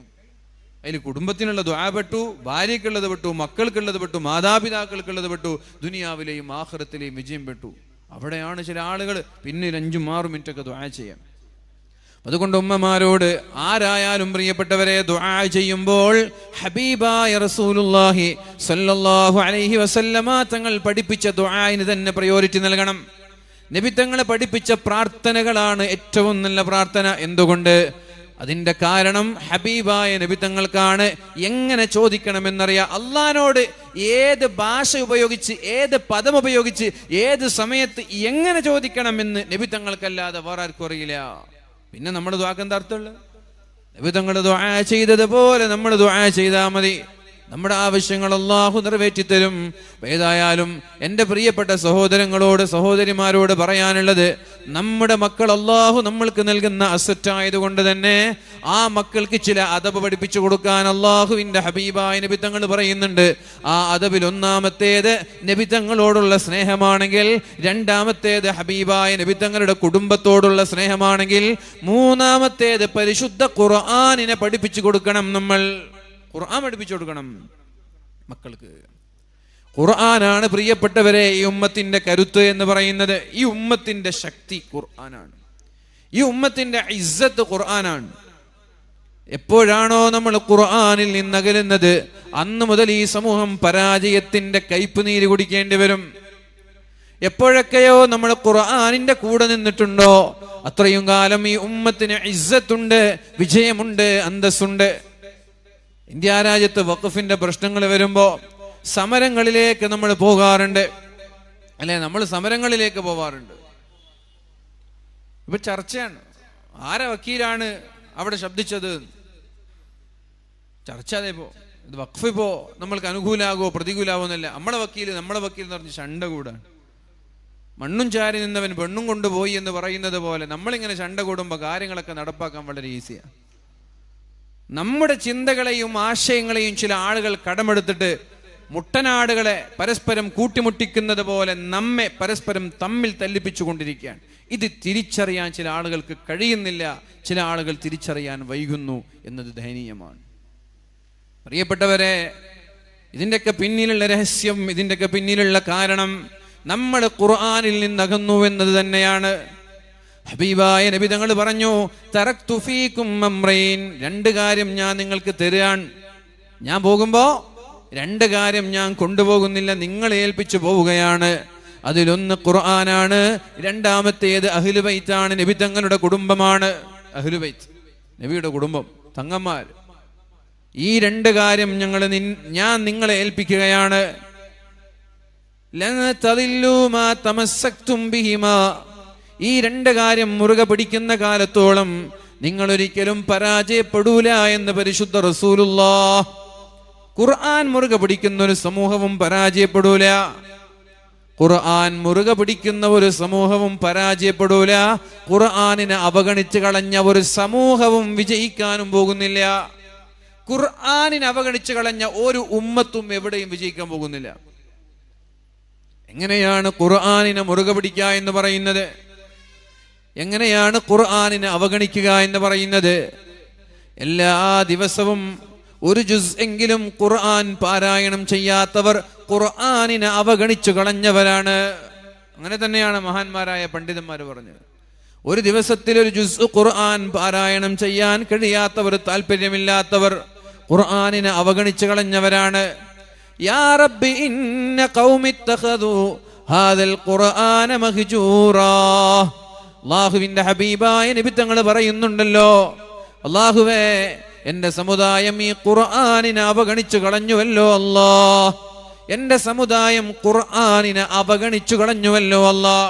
ഞാൻ ഇവിടെ കൂടിയിരിക്കുന്ന എന്റെ ശബ്ദം ശപിക്കുന്ന പ്രിയപ്പെട്ട ചെറുപ്പക്കാരോട്, പ്രിയപ്പെട്ട ചെറുപ്പക്കാരികളോട് ഞാൻ ചോദിക്കട്ടെ, പരിശുദ്ധ റമളാനിലെങ്കിലും ഒരു ഖത്തം ഓതി തീർക്കാൻ നമ്മൾക്ക് കഴിഞ്ഞിട്ടുണ്ടോ ഇല്ലേ? ഒന്ന് ആലോചിച്ചു നോക്കൂ. റമളാൻ മാസത്തിലെങ്കിലും ഒരു ഖത്തം തീർക്കാത്തവരോടല്ലേ? ഖുർആന് എന്ന് പറഞ്ഞാൽ ചില്ലറക്കാരിയല്ല. ഖുർആൻ ഭയങ്കര സംഭവമാണ്. ഖുർആൻ ഭയങ്കര അത്ഭുതമാണ്. ഖുർആനിലേക്ക് നിങ്ങൾ എത്ര അടുക്കുന്നുണ്ടോ അത്രയും അത്ഭുതങ്ങൾ നിങ്ങൾക്ക് ഖുർആനിൽ കാണാൻ കഴിയും. നിങ്ങൾ എത്ര അകലുന്നുണ്ടോ അതിനനുസരിച്ച് നിങ്ങൾക്ക് ദീനുമായിട്ടുള്ള അടുപ്പവും കുറയും. അതുകൊണ്ട് പ്രിയപ്പെട്ടവരെ, ഒരു ദിവസം ഒരു ജുസ് ഖുർആൻ ഓതാൻ നമ്മൾക്ക് കഴിയണം. 30 ജുസ് ആണ് പരിശുദ്ധ ഖുർആനിലുള്ളതെങ്കിൽ ഒരു മാസത്തിൽ ഒരു ഖത്തം തീർക്കുന്നവരാകണം നമ്മൾ. ഒരു മാസത്തിൽ മിനിമം ഒരു ഖത്തം തീർക്കണം. ഖുർആൻ ഒരാൾക്കെതിരെ സാക്ഷി നിന്നാൽ അയാളെ രക്ഷപ്പെടുത്താൻ അല്ലാഹു ഇടപെടൂല, ഹബീബായ നബി തങ്ങളും ഇടപെടൂല എന്ന് മുഹമ്മദുർ റസൂലുള്ളാഹ്. ഖുർആൻ ഒരാൾക്കെതിരെ സാക്ഷി നിന്നാൽ അയാളെ രക്ഷപ്പെടുത്താൻ അല്ലാഹു ഇടപെടൂല, നബി തങ്ങൾ ഇടപെടൂല.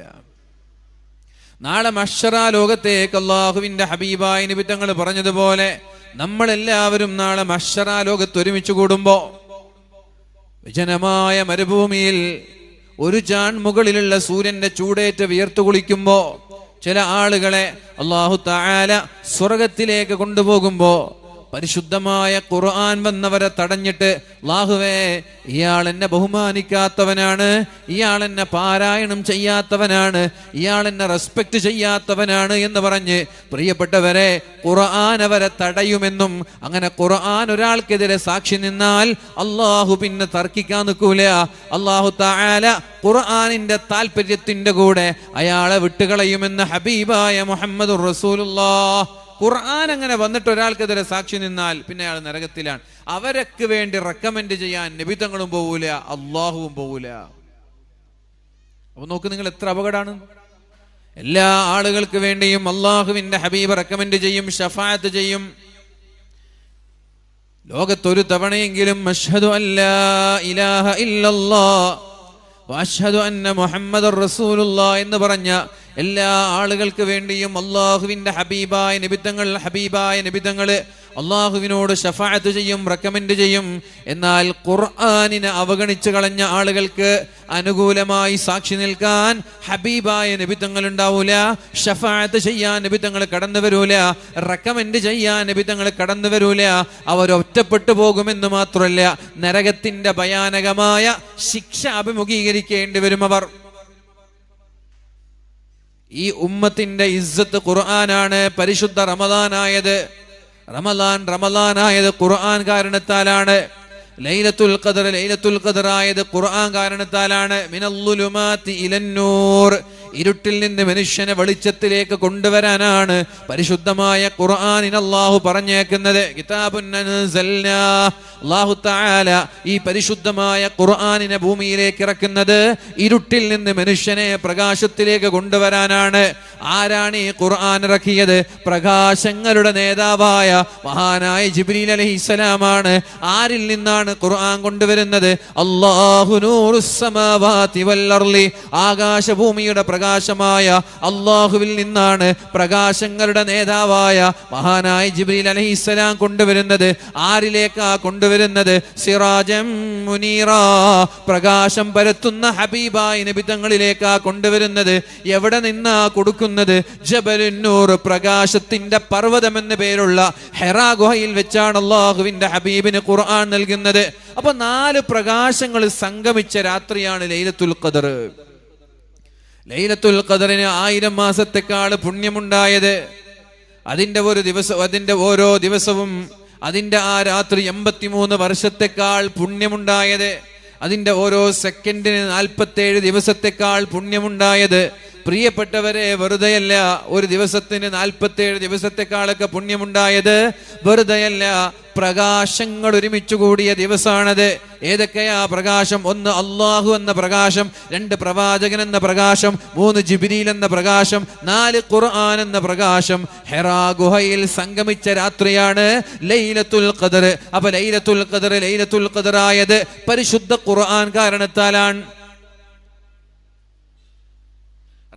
റമളാനായത് ഖുർആൻ കാരണത്താലാണ്. ഷഹ്റു റമളാനല്ലദീ ഉൻസില ഫീഹിൽ ഖുർആൻ, ഖുർആൻ ഇറക്കപ്പെട്ട മാസമാണ് റമളാൻ. റമളാനിനെ കുറിച്ച് പറഞ്ഞിട്ട് നിങ്ങൾ നോമ്പെടുക്കണം എന്നല്ല അല്ലാഹു പറയുന്നത്.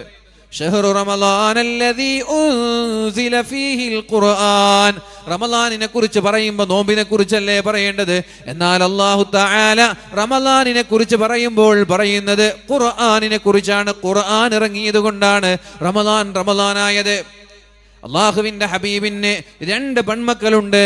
ആ 2 പെൺമക്കളെ കല്യാണം കഴിപ്പിച്ചു കൊടുത്തത് അബൂലഹബിന്റെ മക്കൾക്കാണ്. ഉത്ബയ്ക്കും ഷൈബയ്ക്കുമാണ് കല്യാണം കഴിപ്പിച്ചു കൊടുത്തത്. അതിലൊരാൾ മാന്യമായി നബിതങ്ങളുടെ മുന്നിലേക്ക് പോയി തന്റെ ഭാര്യയെ ഡിവേഴ്സ് ചെയ്തു. ഒരാൾ മാന്യമായി നബിതങ്ങളുടെ മുമ്പിൽ പോയിട്ട് ഡിവേഴ്സ് ചെയ്തു. നബിതങ്ങളുടെ 2 പെൺമക്കളെ കല്യാണം കഴിച്ചത് അബൂലഹബിന്റെ 2 ആൺമക്കളാണ്. അബൂലഹബ് എന്ന് പറഞ്ഞ നബിതങ്ങളുടെ മൂത്താപ്പയാണ്. മൂത്താപ്പയുടെ മക്കളാണ്, ആൺകുട്ടികളാണ്. അളാപ്പയുടെ 2 പെൺമക്കളെ കല്യാണം കഴിക്കുന്നത്. അളാപ്പയുടെ മകൻ അള്ളാഹുവിന്റെ ഹബീബിന്റെ പിതാവിന്റെ ജ്യേഷ്ഠനാണ്. ആര്? അബൂലഹബ്. ആ അബൂലഹബിന്റെ 2 ആൺമക്കള് കല്യാണം കഴിക്കുന്നത് ഹബീബായ നബിതങ്ങളുടെ 2 പെൺമക്കളെയാണ്. പരിശുദ്ധമായ ഖുർആനിൽ തബ്ബത് യദാ അബീ ലഹബിൻ വതബ്ബ മാ അഗ്നാ അൻഹു മാലുഹു വമാ കസബ്, അബൂലഹബ് നശിക്കട്ടെ, അബൂലഹബിന്റെ കുടുംബം നശിക്കട്ടെ. എന്ന ആയത്തിറങ്ങി. ഖുർആനിന്റെ അത്ഭുതം ഈ ഒരൊറ്റൊരായത്തിലുണ്ട്. ഖുർആനിന്റെ അത്ഭുതം ഈ ഒരൊറ്റൊരായത്തിലുണ്ട്. ഈ ഒരായത്ത് പഠിച്ചാൽ തന്നെ പിന്നെ നമ്മൾക്ക് അല്ലാഹുവിലുള്ള വിശ്വാസം നഷ്ടപ്പെടൂല. തബ്ബത് യദാ അബീ ലഹബിൻ വതബ്, എത്ര ചെറിയ സൂറത്താണത്. ലോകാവസാനം വരെ വലിയൊരു അത്ഭുതമായ ആ സൂറത്ത് അവിടെ ബാക്കിയാവുകയാണ്. യുക്തിവാദികളൊക്കെ ചോദിക്കാറുണ്ട്, 6-ാം നൂറ്റാണ്ടിൽ അബൂലഹബിന്റെ കഥ എന്തിനാണ് 21-ാം നൂറ്റാണ്ടിലെ ജനങ്ങളോട് പറയുന്നത് എന്ന്. 21 അല്ല 30 നൂറ്റാണ്ടായാലും ആ സൂറത്തിന്റെ അത്ഭുതം അങ്ങനെ തന്നെ ഇവിടെ നിലനിൽക്കും. ആ സൂറത്തിന് മറുപടി പറയാൻ ഒരു യുക്തിവാദിക്കും കഴിയാതെ, നിരീശ്വരവാദിക്കും കഴിയാതെ അതിന്റെ വെല്ലുവിളി ഇങ്ങനെ ആകാശത്ത് ഇങ്ങനെ മുഴച്ചു നിൽക്കും. എന്താണ് അത്ഭുതം? അല്ലാഹു തആല പറയാണ്, തബ്ബത് യദാ അബീ ലഹബിൻ വതബ്, അബൂലഹബ് നശിച്ചിരിക്കുകയാണ്. മാ അഗ്നാ അൻഹു മാലുഹു വമാ കസബ്, അബൂലഹബിന്റെ മക്കളോ അബൂലഹബിന്റെ സമ്പാദ്യങ്ങളോ അയാൾക്ക് ഉപകരിച്ചില്ല. സയസ്ലാ നാറൻ ദാത ലഹബ്, അബൂലഹബ് നാളെ നരകത്തിൽ പ്രവേശിക്കും. അംറഅതുഹു ഹമ്മാലത്തുൽ ഹതബ്, അബൂലഹബിന്റെ ഭാര്യയും നാളെ നരകത്തിൽ പ്രവേശിക്കും. എന്നാൽ അബൂലഹബിന്റെ മക്കള് നാളെ നരകത്തിൽ പ്രവേശിക്കുമെന്ന് അല്ലാഹു തആല പറയുന്നില്ല. അബൂലഹബിന്റെ മക്കളൊക്കെ നബിത്തങ്ങളോട് ശത്രുത കാണിക്കുന്ന ഒരു സമൂഹമാണ്. ആ സമയത്ത് നബിത്തങ്ങളുടെ ഏറ്റവും കൂടുതൽ ശത്രുത കാണിച്ചിരുന്ന വിഭാഗമാണ് അബൂലഹബ്, അബൂലഹബിന്റെ ഭാര്യ, അബൂലഹബിന്റെ മക്കള്. എന്നിട്ട് അബൂലഹബും അബൂലഹബിന്റെ ഭാര്യയും നരകത്തിൽ കിടക്കുമെന്ന് പറഞ്ഞ ആ സൂറത്തില് അബൂലഹബിന്റെ മക്കള് നരകത്തിൽ കിടക്കുമെന്ന് പറയുന്നില്ല.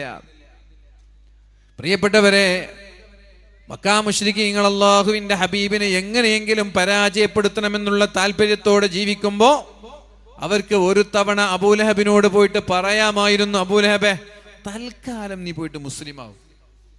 ഖുർആൻ പറഞ്ഞതല്ലേ, ഖുർആൻ സത്യാണെന്നല്ലേ ഇവര് പറയുന്നത്. ഖുർആൻ എന്താ പറഞ്ഞത്? നീ നരകത്തിൽ പ്രവേശിക്കും, നീ നശിച്ചു എന്നാണ്. അതുകൊണ്ട് നീ മുസ്ലിമായാൽ ഖുർആൻ തകർന്നു, നീ മുസ്ലിമായാൽ ഖുർആൻ തകർന്നു. അതുകൊണ്ട് നീ യഥാർത്ഥ മുസ്ലിം ആവണ്ട. മുനാഫിക്കീങ്ങൾക്ക് ഇഷ്ടം പോലെയുണ്ട്.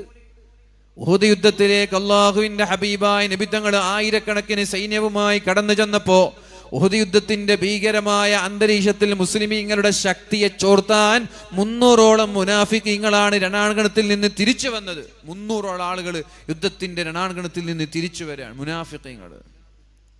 അത്രയൊക്കെ മുനാഫിക്കീങ്ങളുള്ള സമയമാണത്. ആ സമയത്ത് അല്ലാഹുവിന്റെ ഹബീബിന്റെ ഖുർആനിനെ പരാജയപ്പെടുത്താൻ അബൂലഹബ് ഒരു തവണ അഷ്ഹദു അല്ലാ ഇലാഹ ഇല്ലല്ലാഹ് എന്ന് പറഞ്ഞാൽ മതിയായിരുന്നു. ഒരു തവണ പറഞ്ഞാൽ മതി, പിന്നെ മുസ്ലിമായിട്ട് ജീവിക്കണമെന്നൊന്നുമില്ല. അബൂലഹബിന്റെ ഭാര്യ ഒരു തവണ ലാ ഇലാഹ ഇല്ലല്ലാഹ് എന്ന് പറഞ്ഞാൽ മതി. എന്തുകൊണ്ട് അവർക്ക് പറയാൻ കഴിഞ്ഞില്ല?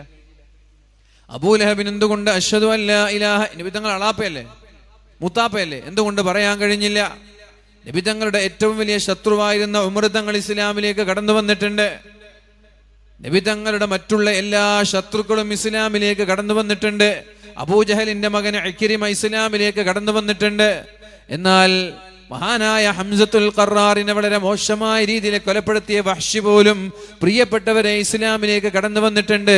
അബൂലഹബിനും അബൂലഹബിന്റെ ഭാര്യയ്ക്കും എന്തുകൊണ്ട് ഇസ്ലാമിലേക്ക് കടന്നു വരണമെന്ന് തോന്നിയില്ല?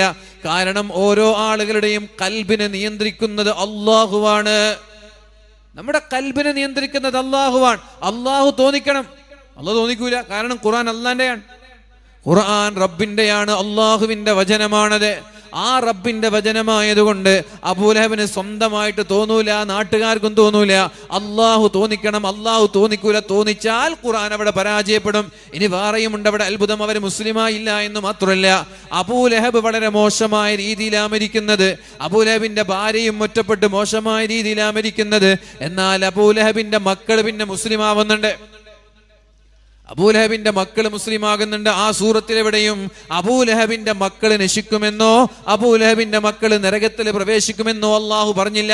നബിത്തങ്ങളാണ് പരിശുദ്ധമായ ഖുർആൻ ഉണ്ടാക്കിയത്. നബിത്തങ്ങളാണെങ്കിൽ നബിത്തങ്ങൾക്ക് എങ്ങനെ അറിഞ്ഞു അബൂലഹബ് മുസ്ലിം ആവൂല, അല്ലെങ്കിൽ അബൂലഹബിന്റെ മക്കൾ ഭാവിയിൽ മുസ്ലിം ആകുമെന്ന് നബിത്തങ്ങൾക്ക് എങ്ങനെ അറിയാം? ചുരുക്കി പറഞ്ഞ സൂറത്ത് ചെറുതാണെങ്കിലും ഒരുപാട് അത്ഭുതങ്ങളുള്ള സൂറത്താണ്. തബ്ബത് യദാ അബീ ലഹബിൻ വതബ്ബ മാ അഗ്നാ അൻഹു മാലുഹു വമാ കസബ്.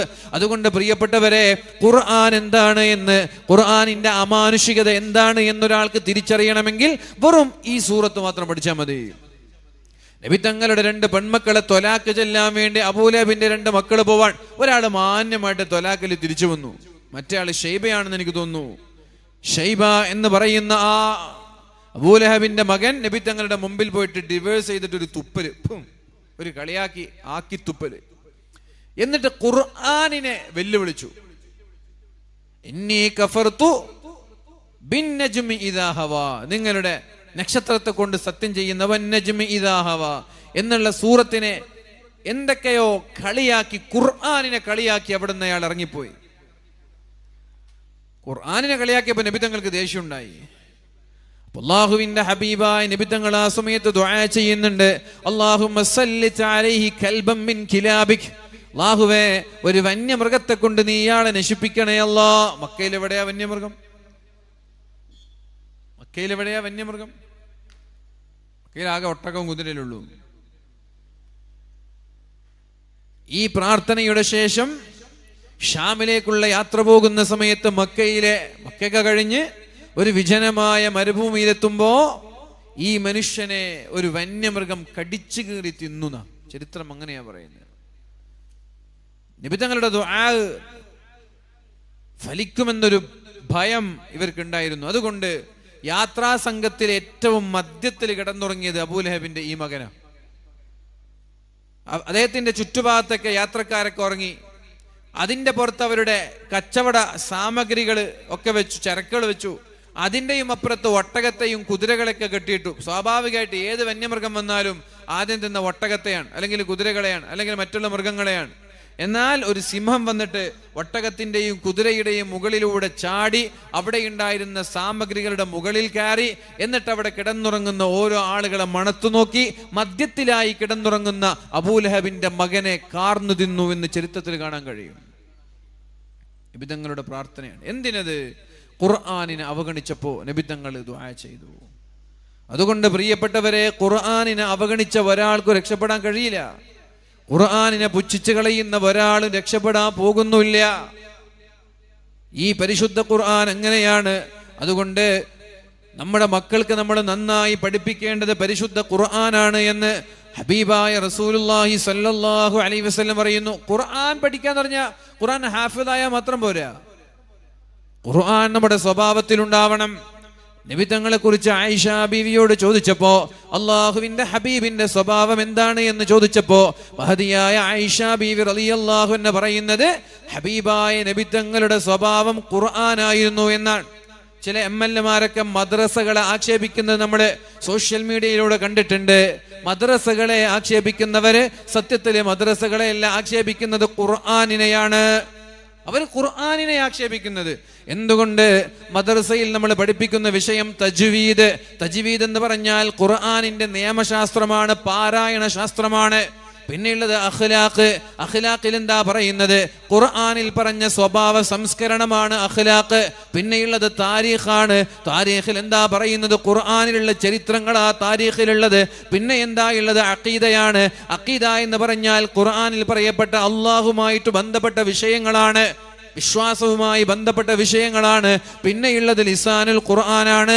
ലിസാനുൽ ഖുർആൻ എന്ന് പറഞ്ഞാൽ ഖുർആനിന്റെ അർത്ഥം പഠിക്കാനും ഭാഷ സ്ഫുടമാകാനുമുള്ള ഒരു ഭാഷാ ഗ്രാമർ പഠിക്കാനുള്ള സംവിധാനമാണ് ലിസാനുൽ അറബ്. അപ്പോൾ ഒരാൾ മദ്രസകളെയാണ് കളിയാക്കുന്നതെങ്കിൽ, മദ്രസകളെയാണ് കുറ്റപ്പെടുത്തുന്നതെങ്കിൽ, മദ്രസകളെയാണ് ആരോപിക്കുന്നതെങ്കിൽ, അത് MLA-മാരായാലും മുസ്ലിമീങ്ങളായാലും ആരായാലും അവർ ആക്ഷേപിക്കുന്നത് പരിശുദ്ധ ഖുർആനിനെയാണ്. എന്തേ അവർ സ്കൂളുകൾ ആക്ഷേപിക്കാത്തത്? ഈ മദ്രസകൾ പഠിക്കുന്നവരൊക്കെ സ്കൂളിലും പഠിക്കുന്നുണ്ടല്ലോ. ഒരു 10ാം ക്ലാസ്സുകാരൻ മദ്രസയിൽ 7 വരെ പഠിക്കുന്നുള്ളൂ. ഒരു +2കാരൻ പലരുടെയും ഭൗതിക വിദ്യാഭ്യാസവും മതവിദ്യാഭ്യാസവും നമ്മൾ തുലനം ചെയ്തു നോക്കുമ്പോൾ, ഞാൻ പലപ്പോഴും നിക്കാഹിന്റെ സദസ്സിൽ പോയാല് വരന്റെയും വധുവിന്റെയും മതവും ഭൗതികവും വിദ്യാഭ്യാസത്തിന്റെ കോളം ഞാൻ പരിശോധിക്കാറുണ്ട്. എല്ലാ നിക്കാഹിന്റെ സദസ്സിലും ഞാൻ നോക്കും. വരൻ മതത്ര പഠിച്ചു, ഭൗതികത്ര പഠിച്ചു. വധു മതത്ര പഠിച്ചു, ഭൗതികത്ര പഠിച്ചു. ഭൗതിക മേഖലയിൽ ഡിഗ്രിയും PG ഒക്കെ ഉണ്ടെങ്കിലും മതമേഖലയിൽ 7ാം ക്ലാസ് നമ്മുടെ പെൺകുട്ടികളുടെ വിദ്യാഭ്യാസം 7ാം ക്ലാസ്. 7ാം ക്ലാസ് എന്ന് പറഞ്ഞാൽ പ്രായം എത്ര? 7 × 5 12. 12 വയസ്സെന്ന് പറഞ്ഞാൽ മൂക്കൊലിച്ചടക്കുന്ന പ്രായം, പക്വത എത്താത്ത പ്രായം, മെച്യൂരിറ്റി ഇല്ലാത്ത പ്രായം, കുട്ടിപ്രായം, വകതിരിവ് പോലും നേരാവണ്ണെത്താത്ത പ്രായം. ഈ പ്രായത്തിൽ ദീനും പഠിച്ചിട്ട് ഈ മക്കളാണ് ലഹരിയുടെയും കൊലപാതകത്തിന്റെയും പിന്നിലെന്ന് പറഞ്ഞ് മദ്രസകളെ അല്ല ആക്ഷേപിക്കേണ്ടത്. മദ്രസകളിൽ പഠിക്കുന്നതിന്റെ എത്രയോ ഇരട്ടി അവർ സ്കൂളിൽ പഠിക്കുന്നുണ്ട്. എന്തേ സ്കൂളിനെ ആക്ഷേപിക്കാൻ ധൈര്യം വരാത്ത? ദീനുമായി ബന്ധപ്പെട്ട് എന്തും പുലമ്പ, അതിന് സപ്പോർട്ട് ചെയ്യാൻ ഒരുപാട് ആളുകളുണ്ട്. പ്രിയപ്പെട്ടവരെ, ഇത് അപകടമാണ്. നാമം കൊണ്ടും പേര് കൊണ്ട് ആരും ഇവിടെ മുസ്ലിം ആവുന്നില്ല. അല്ലാഹുവിന്റെ ദീനിനെ പറയിപ്പിക്കരുത് ദയവ് ചെയ്തിട്ട്. ഇതൊക്കെ കാണുന്ന ആളുകൾ മദ്രസയിൽ എന്തോ ഭീകരവാദം പഠിപ്പിക്കുന്നു എന്നല്ല മനസ്സിലാക്കുക, മദ്രസയിൽ എന്തോ തോന്നിവാസങ്ങൾ പഠിപ്പിക്കുന്നു എന്നല്ല മനസ്സിലാക്കുക. മദ്രസയുടെ സിലബസ് നമ്മൾ നോക്ക്. സ്കൂളുകളിൽ നിന്ന് കിട്ടാത്ത വാല്യൂ, സ്കൂളുകളിൽ നിന്ന് കിട്ടാത്ത മൂല്യങ്ങൾ, സ്കൂളുകളിൽ നിന്ന് കിട്ടാത്ത ധാർമ്മികത, അത് മദ്രസയിൽ നിന്നാ പഠിക്കുക. H2O 2 ഹൈഡ്രജൻ 1 ഓക്സിജൻ കൂടിയാൽ വെള്ളം ഉണ്ടാകും എന്ന് സയൻസ് പഠിപ്പിച്ചാൽ ആ വെള്ളം ദാഹിക്കുന്നവന് കുടിക്കാൻ കൊടുക്കണമെന്ന് പഠിപ്പിക്കുന്നത് മദ്രസയാണ്. ഈ മദ്രസയാണ് ആളുകൾ ആക്ഷേപിക്കുക, ഈ മദ്രസയാണ് ആളുകൾ ആക്ഷേപിക്കുക. അയൽവാസികളോട് മാന്യമായി പെരുമാറണം, അയൽവാസികളെ വെറുപ്പിക്കരുത്. അതേപോലെ തന്നെ സഹോദരങ്ങളോട്, മാതാപിതാക്കളോട് മാന്യമായി പെരുമാറണം, അവരോട് ബഹുമാനിക്കണം, അവരെ തൃപ്തിപ്പെടുത്തണം. മാതാവിന്റെ തൃപ്തിയിലാണ് അള്ളാഹുവിന്റെ തൃപ്തി എന്ന് മദ്രസയിൽ പോയി പഠിപ്പിച്ച ഒരു വിദ്യാർത്ഥി എങ്ങനെയാണ് സ്വന്തം മാതാവിനെ കഴുത്തെടുത്തു കൊല്ലുന്നത്? അത് മദ്രസയുടെ പ്രശ്നമല്ല. ആ പ്രശ്നം എവിടെയാണ്? ഇന്നത്തെ ലിബറലിസത്തിന്റെ പ്രശ്നമാണത്, യുക്തിവാദത്തിന്റെ പ്രശ്നമാണത്, ഫെമിനിസത്തിന്റെയും നിരീശ്വരവാദത്തിന്റെയും പ്രശ്നമാണത്.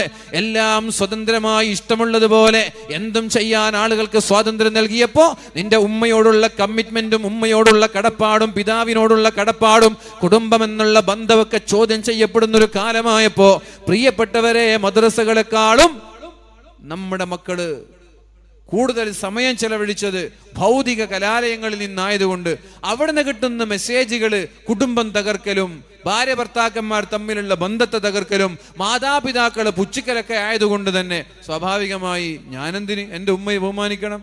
അവരെനിക്ക് ഭാരമാണെങ്കിൽ അവരെ കൊന്നുകളയാം. അപ്പൊ ഇതൊക്കെ ആർക്കോ വേണ്ടി, നിലനിൽപ്പിന് വേണ്ടി ആർക്കോ വേണ്ടി പലതും എഴുതിവിടുക. കയ്യിൽ മൊബൈലും പോസ്റ്റ് ചെയ്യാനുള്ള ഇന്റർനെറ്റ് ഉണ്ടെങ്കിൽ എന്ത് തോന്നിവാസവും എഴുതി വെക്കാന്നല്ല. അതൊക്കെ നാളെ റബ്ബിന്റെ കോടതിയിൽ സമാധാനം പറയേണ്ടത് എത്ര നിസ്സാരമായിട്ടാണ്. ആർക്കെങ്കിലും ഒരു പ്രശ്നം ഉണ്ടായി ഇവിടെ? ഇങ്ങനെയൊക്കെ മദ്രസ ഇത്ര മോശമായ രീതിയിൽ പുച്ഛിച്ചുകൊണ്ട് ഫേസ്ബുക്ക് പോസ്റ്റ് ചെയ്തിട്ട് ഇവിടെയുള്ള ആർക്കെങ്കിലും ഒരു പ്രശ്നം ഉണ്ടായോ? ആരെങ്കിലും ഒരാള് അവരുടെ ദീൻ അളക്കാനോ അവരുടെ നട്ടലളക്കാനോ അവരുടെ ദീനിന്റെ കാര്യം ചോദ്യം ചെയ്യാനോ ശബ്ദിക്കാനോ ഇടപെടാൻ ആർക്കും പ്രശ്നമില്ല. എന്തും പറയാ. ഈ രീതിയിൽ നമ്മൾക്കൊരു കുഴപ്പമില്ല. നമ്മള് PC ജോർജ് പറഞ്ഞ നമുക്ക് ഭയങ്കര പ്രശ്നമാണ്, വെള്ളാപ്പള്ളി പറഞ്ഞ നമുക്ക് ഭയങ്കര പ്രശ്നം. അമ്മമാർക്ക് നമ്മളാൾക്ക് എന്തും പറയാന്നുള്ളൊരു സാഹചര്യം ഉണ്ടാവരുത്. ഖുർആനാണ് മദ്രസ എന്ന് പറഞ്ഞാൽ ഖുർആനാണ്. അതെന്താ നമുക്ക് തിരിച്ചറിയാത്തത്? തജ്വീദ് ഖുർആൻ പഠിക്കലാണ്. അഖ്ലാഖ് നബിതങ്ങളുടെ സ്വഭാവം എന്താണെന്ന് ചോദിച്ചപ്പോ ആയിഷാ ബിവി പറഞ്ഞത് നബിതങ്ങളുടെ സ്വഭാവം ഖുർആനാണ്, അതാണ് അഖ്ലാഖ്. അല്ലാഹുവിനുള്ള വിശ്വാസത്തെ പഠിപ്പിക്കലാണ് അഖീദ. അഖീദയിൽ പഠിക്കുന്നതൊക്കെ ഖുർആനിന്റെ ആയത്തുകളുടെ അടിസ്ഥാനത്തിലാണ്. പിന്നെ എങ്ങനെയാണ് പ്രിയപ്പെട്ടവരെ നമ്മൾക്ക് മദ്രസകളെ വിമർശിക്കാൻ കഴിയുക? ആ വിമർശനം നേരെ പോകുന്നത് ഖുർആനിലേക്കാണ്. അതുകൊണ്ട് ഖുർആൻ വെച്ച് ദഅവ ചെയ്താലും കളിക്കാൻ നിൽക്കരുത്. അല്ലാഹുവിന്റെ ഹബീബായ നബിതങ്ങൾക്ക് ഒരുപാട് പ്രതിസന്ധികൾ ഉണ്ടായിട്ടുണ്ട്. എല്ലാ പ്രതിസന്ധികളിലും അല്ലാഹുവിന്റെ ഹബീബിന്റെ രക്ഷയ്ക്കെത്തുന്നത് പരിശുദ്ധ ഖുർആനാണ്. നമ്മൾ ഖുർആനിന്റെ ആളുകളായാൽ ചിതലുകൾ കൊണ്ട് അല്ലാഹു നമ്മളെ രക്ഷപ്പെടുത്തും, ചിലന്തി വല കൊണ്ട് അല്ലാഹു നമ്മളെ രക്ഷപ്പെടുത്തും, കടന്നലുകൾ കൊണ്ട് അല്ലാഹു രക്ഷപ്പെടുത്തും, കാറ്റുകൾ കൊണ്ട്, വെള്ളം കൊണ്ട്, തീ കൊണ്ടൊക്കെ അല്ലാഹു രക്ഷപ്പെടുത്തും. പക്ഷേ നമ്മൾ ഖുർആനിന്റെ ആളുകളായി മാറണം. അല്ലാഹുവിന്റെ ഹബീബായ നബിതങ്ങളെ വധിക്കാൻ വേണ്ടി നബി സല്ലല്ലാഹു അലൈഹി വസല്ലമ തങ്ങളുടെ കൊച്ചു വീട് വളഞ്ഞ് അള്ളാഹുവിന്റെ ഹബീബ് പുറത്തിറങ്ങുമ്പോൾ വധിക്കണമെന്നുള്ള ഗൂഢാലോചനയിലെ മക്കയിലുള്ള എല്ലാ ഗോത്രങ്ങളിൽ നിന്നും ഓരോ ആളുകൾ ഒരുമിച്ച് കൂടി ഊരിപ്പിടിച്ച വാളുമായി ഹബീബിന്റെ വീട് വളഞ്ഞപ്പോൾ നബി തങ്ങൾ എന്താ ചെയ്തത്? വജഅൽനാ മിൻ ബൈനി ഐദീഹിം സദ്ദാ വമിൻ ഖൽഫിഹിം സദ്ദാ ഫഅഗ്ശൈനാഹും ഫഹും ലാ യുബ്സിറൂൻ. അല്ലാഹുവിന്റെ ഹബീബായ നബി തങ്ങൾ ഒരു പിടി മണ്ണെടുത്തിട്ട് ആകാശത്തേക്ക് ഇങ്ങനെ എറിഞ്ഞു. ഖുർആനിൽ ഒരു ആയത്തോതി, യാസീനിൽ 9-ാമത്തെ ആയത്ത്, വജഅൽനാ മിൻ ബൈനി ഐദീഹിം സദ്ദൻ, അവരുടെ മുന്നിൽ ഒരു മറയിട്ടു. സദ്ദൻ മറ, മിൻ ബൈനി ഐദീഹിം സദ്ദൻ വമിൻ ഖൽഫിഹിം സദ്ദൻ, അവരുടെ പിൻഭാഗത്തൊരു മറ, ഫഅഗ്ശൈനാഹും, അവരുടെ കണ്ണിനെയും മറച്ചു, ഫഹും ലാ യുബ്സിറൂൻ, അവർക്കിനി കാണൂല. ഇത് ഖുർആനിലായത്താണ്. ഇപ്പം ഇത്രയൊക്കെ ഞാൻ വഅദ് പറയുന്നതിനിടയിൽ നിങ്ങളൊക്കെ കണ്ണും മിഴിച്ച് തുറന്നു നോക്കുമ്പോൾ നിങ്ങളെ ഖത്തീബ് ഉസ്താദ് നിങ്ങളുടെ ഇടയിലൂടെ ഇറങ്ങിപ്പോയി, നിങ്ങളാരും കണ്ടില്ല എന്ന് പറഞ്ഞ് നിങ്ങൾ വിശ്വസിക്കും? ഇവരോട് ഇരിക്കുന്നുണ്ടായിരുന്നു, കുറച്ച് കഴിയുമ്പോൾ മൂപ്പര് കാണുന്നില്ല, സ്റ്റേജിൽ നിന്ന് ഇറങ്ങുന്നത് സ്റ്റേജിലുള്ളവരും കണ്ടില്ല, നിങ്ങളുടെ ഇടയിലൂടെ പോകുന്നത് നിങ്ങളും കണ്ടില്ല. അത് സംഭവിക്കുമോ? അതാണ് സംഭവിച്ചത്. നിങ്ങളെ പോലെ ഇത്ര ആളുകൾ ഒരുമിച്ച് കൂടി നബി തങ്ങളെ വധിക്കാൻ വീട് വളഞ്ഞു, വീട്ട് വാതിൽ തുറന്നു നബി തങ്ങൾ, എന്നിട്ട് അവരുടെ ഇടയിലൂടെ പോയി, അവർ കണ്ടില്ല. അതാണ് ഖുർആൻ. അതാണ് ഖുർആൻ കൊണ്ടുള്ള രക്ഷ എന്ന് പറയുന്നത്. അല്ലാഹുവിന്റെ ഹബീബായ നബി തങ്ങൾ ഓതി വജഅൽനാ മിൻ ബൈനി ഐദീഹിം സദ്ദാ, അവരുടെ കണ്ണിന്റെ മുമ്പിൽ ഞാനൊരു മറയിടുകയാണ്. ഇവര് അള്ളാഹുവിന്റെ ഹബീബിനെ വധിക്കാൻ വന്നവരാണ്. ആ വധിക്കാൻ വന്നവരുടെ കണ്ണിന്റെ കാഴ്ചയെ അള്ളാഹു എടുത്തു കളഞ്ഞു. ആരാ കണ്ണിന് കാഴ്ച നൽകുന്നവൻ? ആരാണ് കണ്ണിന് കാഴ്ച നൽകുന്നവൻ? അള്ളാഹുവാൻ. ആ റബ്ബിനൊരു നിമിഷത്തേക്ക് കാഴ്ച എടുക്കാൻ കഴിയും. അപ്പൊ അവരുടെ മുമ്പിൽ ഒരു മറയിട്ടു, പിന്നിലും ഒരു മറയിട്ടു.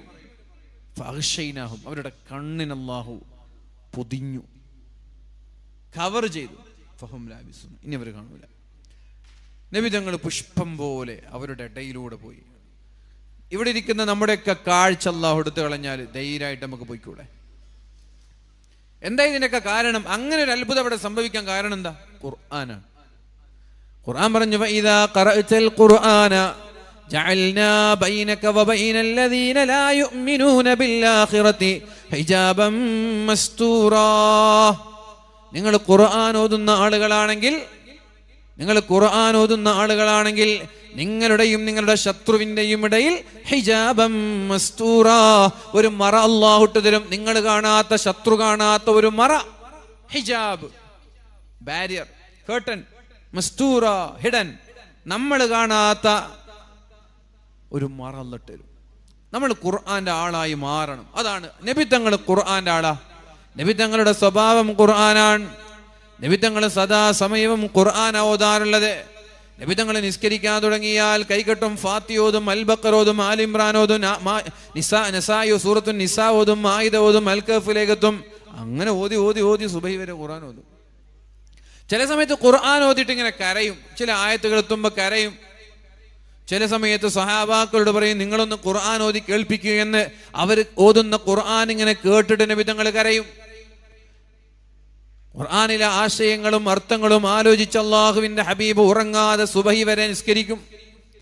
ഇങ്ങനെയെല്ലാം ഖുർആനിനെ ജീവിതത്തിൽ കൊണ്ട് നടന്ന ഹബീബായ നബി തങ്ങളെ വധിക്കാൻ ശത്രുക്കൾ തയ്യാറായപ്പോ ആ ശത്രുക്കളുടെ കണ്ണിന്റെ കാഴ്ചശക്തിയെ ഒരല്പസമയം അല്ലാഹു പിടിച്ചു വെക്കാൻ നബി തങ്ങൾ ഇറങ്ങിപ്പോയി.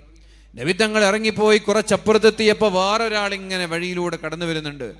അള്ളാഹുവിന്റെ ഹബീബായ നബി തങ്ങൾ പോകുന്നത് സിദ്ദീഖ് തങ്ങളുടെ വീട്ടിലേക്കാണ്. ആ സിദ്ദീഖ് തങ്ങളുടെ വീടിന്റെ ഭാഗത്ത് നിന്ന് നബി തങ്ങളുടെ വീട് ലക്ഷ്യം വെച്ച ഒരാൾ കടന്നു വരുന്നുണ്ട്. നബി തങ്ങൾ നേരെ സിദ്ദീഖ് തങ്ങളുടെ വീട്ടിലേക്ക് പോയി. ആ വന്ന ആള് നബി തങ്ങളെ കണ്ടു. ആ വന്ന ആൾ അള്ളാഹുവിന്റെ ഹബീബ് പോകുന്നത് കണ്ടു. അയാളൊന്നും ചെയ്തില്ല, നബി തങ്ങൾ പോകുന്ന അയാൾ കണ്ടു. അങ്ങനെ അയാൾ വന്നിട്ട് നബി തങ്ങളുടെ വീടിന്റെ അടുത്ത് എത്തിയപ്പോ കുറെ ആളുകൾ വാളും പിടിച്ച് അവിടെ നിൽക്കുന്നത് കൊണ്ട് നിങ്ങൾ എന്താ ഇവിടെ എന്ന് വെച്ചു.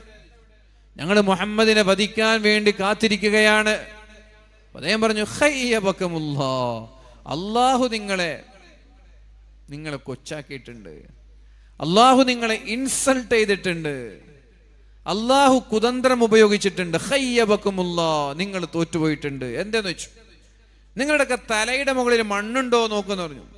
നോക്കുമ്പോൾ എല്ലാവരുടെയും തലയുടെ മുകളിൽ ഒരു പൊടി മണ്ണുണ്ട്. നബി തങ്ങൾ പൊടി മണ്ണ് വാരിങ്ങനെ എറിഞ്ഞിരുന്നു. അതൊക്കെ അവരുടെ തലയുടെ മുകളിലുണ്ട്. എന്നിട്ട് പറഞ്ഞു മുഹമ്മദ് നേരത്തെ ഇവിടുന്ന് സ്ഥലം വിട്ടു, നിങ്ങൾ വെറുതെ ഇവിടെ വെയിറ്റ് ചെയ്തിട്ട് സമയം കളയണ്ടെന്ന് പറഞ്ഞു. അവരത് വിശ്വസിക്കുന്നില്ല. എന്തുകൊണ്ട്?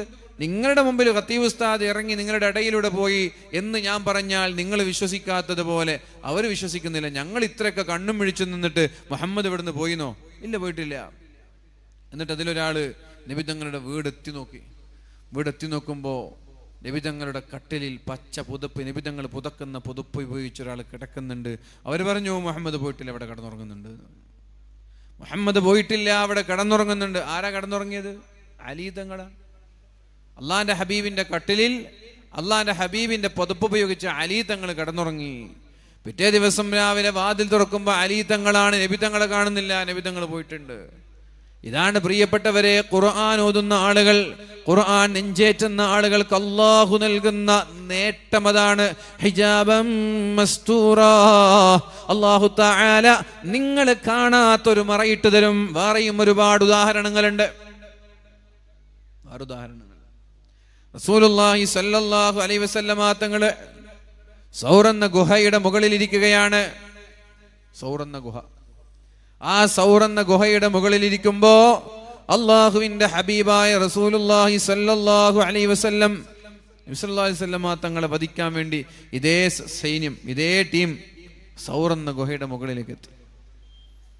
നബി തങ്ങൾ എത്രത്തോളം പ്രീ പ്ലാൻ ചെയ്തിട്ടാണ് ആ ഗുഹയുടെ മുകളിൽ പോയതെന്നറിയോ?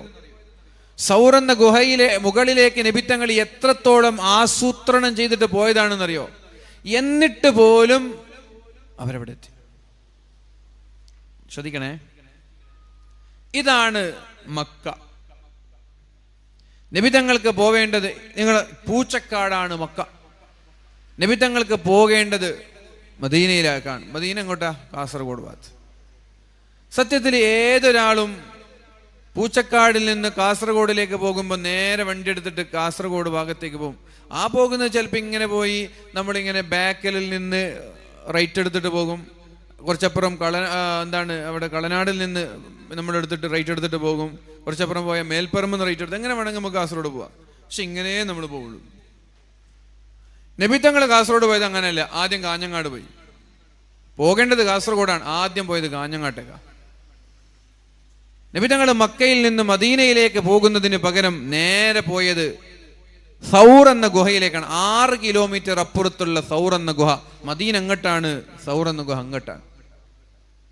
സ്വാഭാവികമായി നബിത്തങ്ങളെ വധിക്കാൻ വേണ്ടി കാത്തിരിക്കുന്ന മക്കക്കാര് മുഴുവനും മക്ക മുതൽ മദീന വരെയുള്ള മുഴുവൻ സ്ഥലങ്ങളും അരിച്ചു പെറുക്കി. നബിത്തങ്ങളെ കണ്ടില്ല.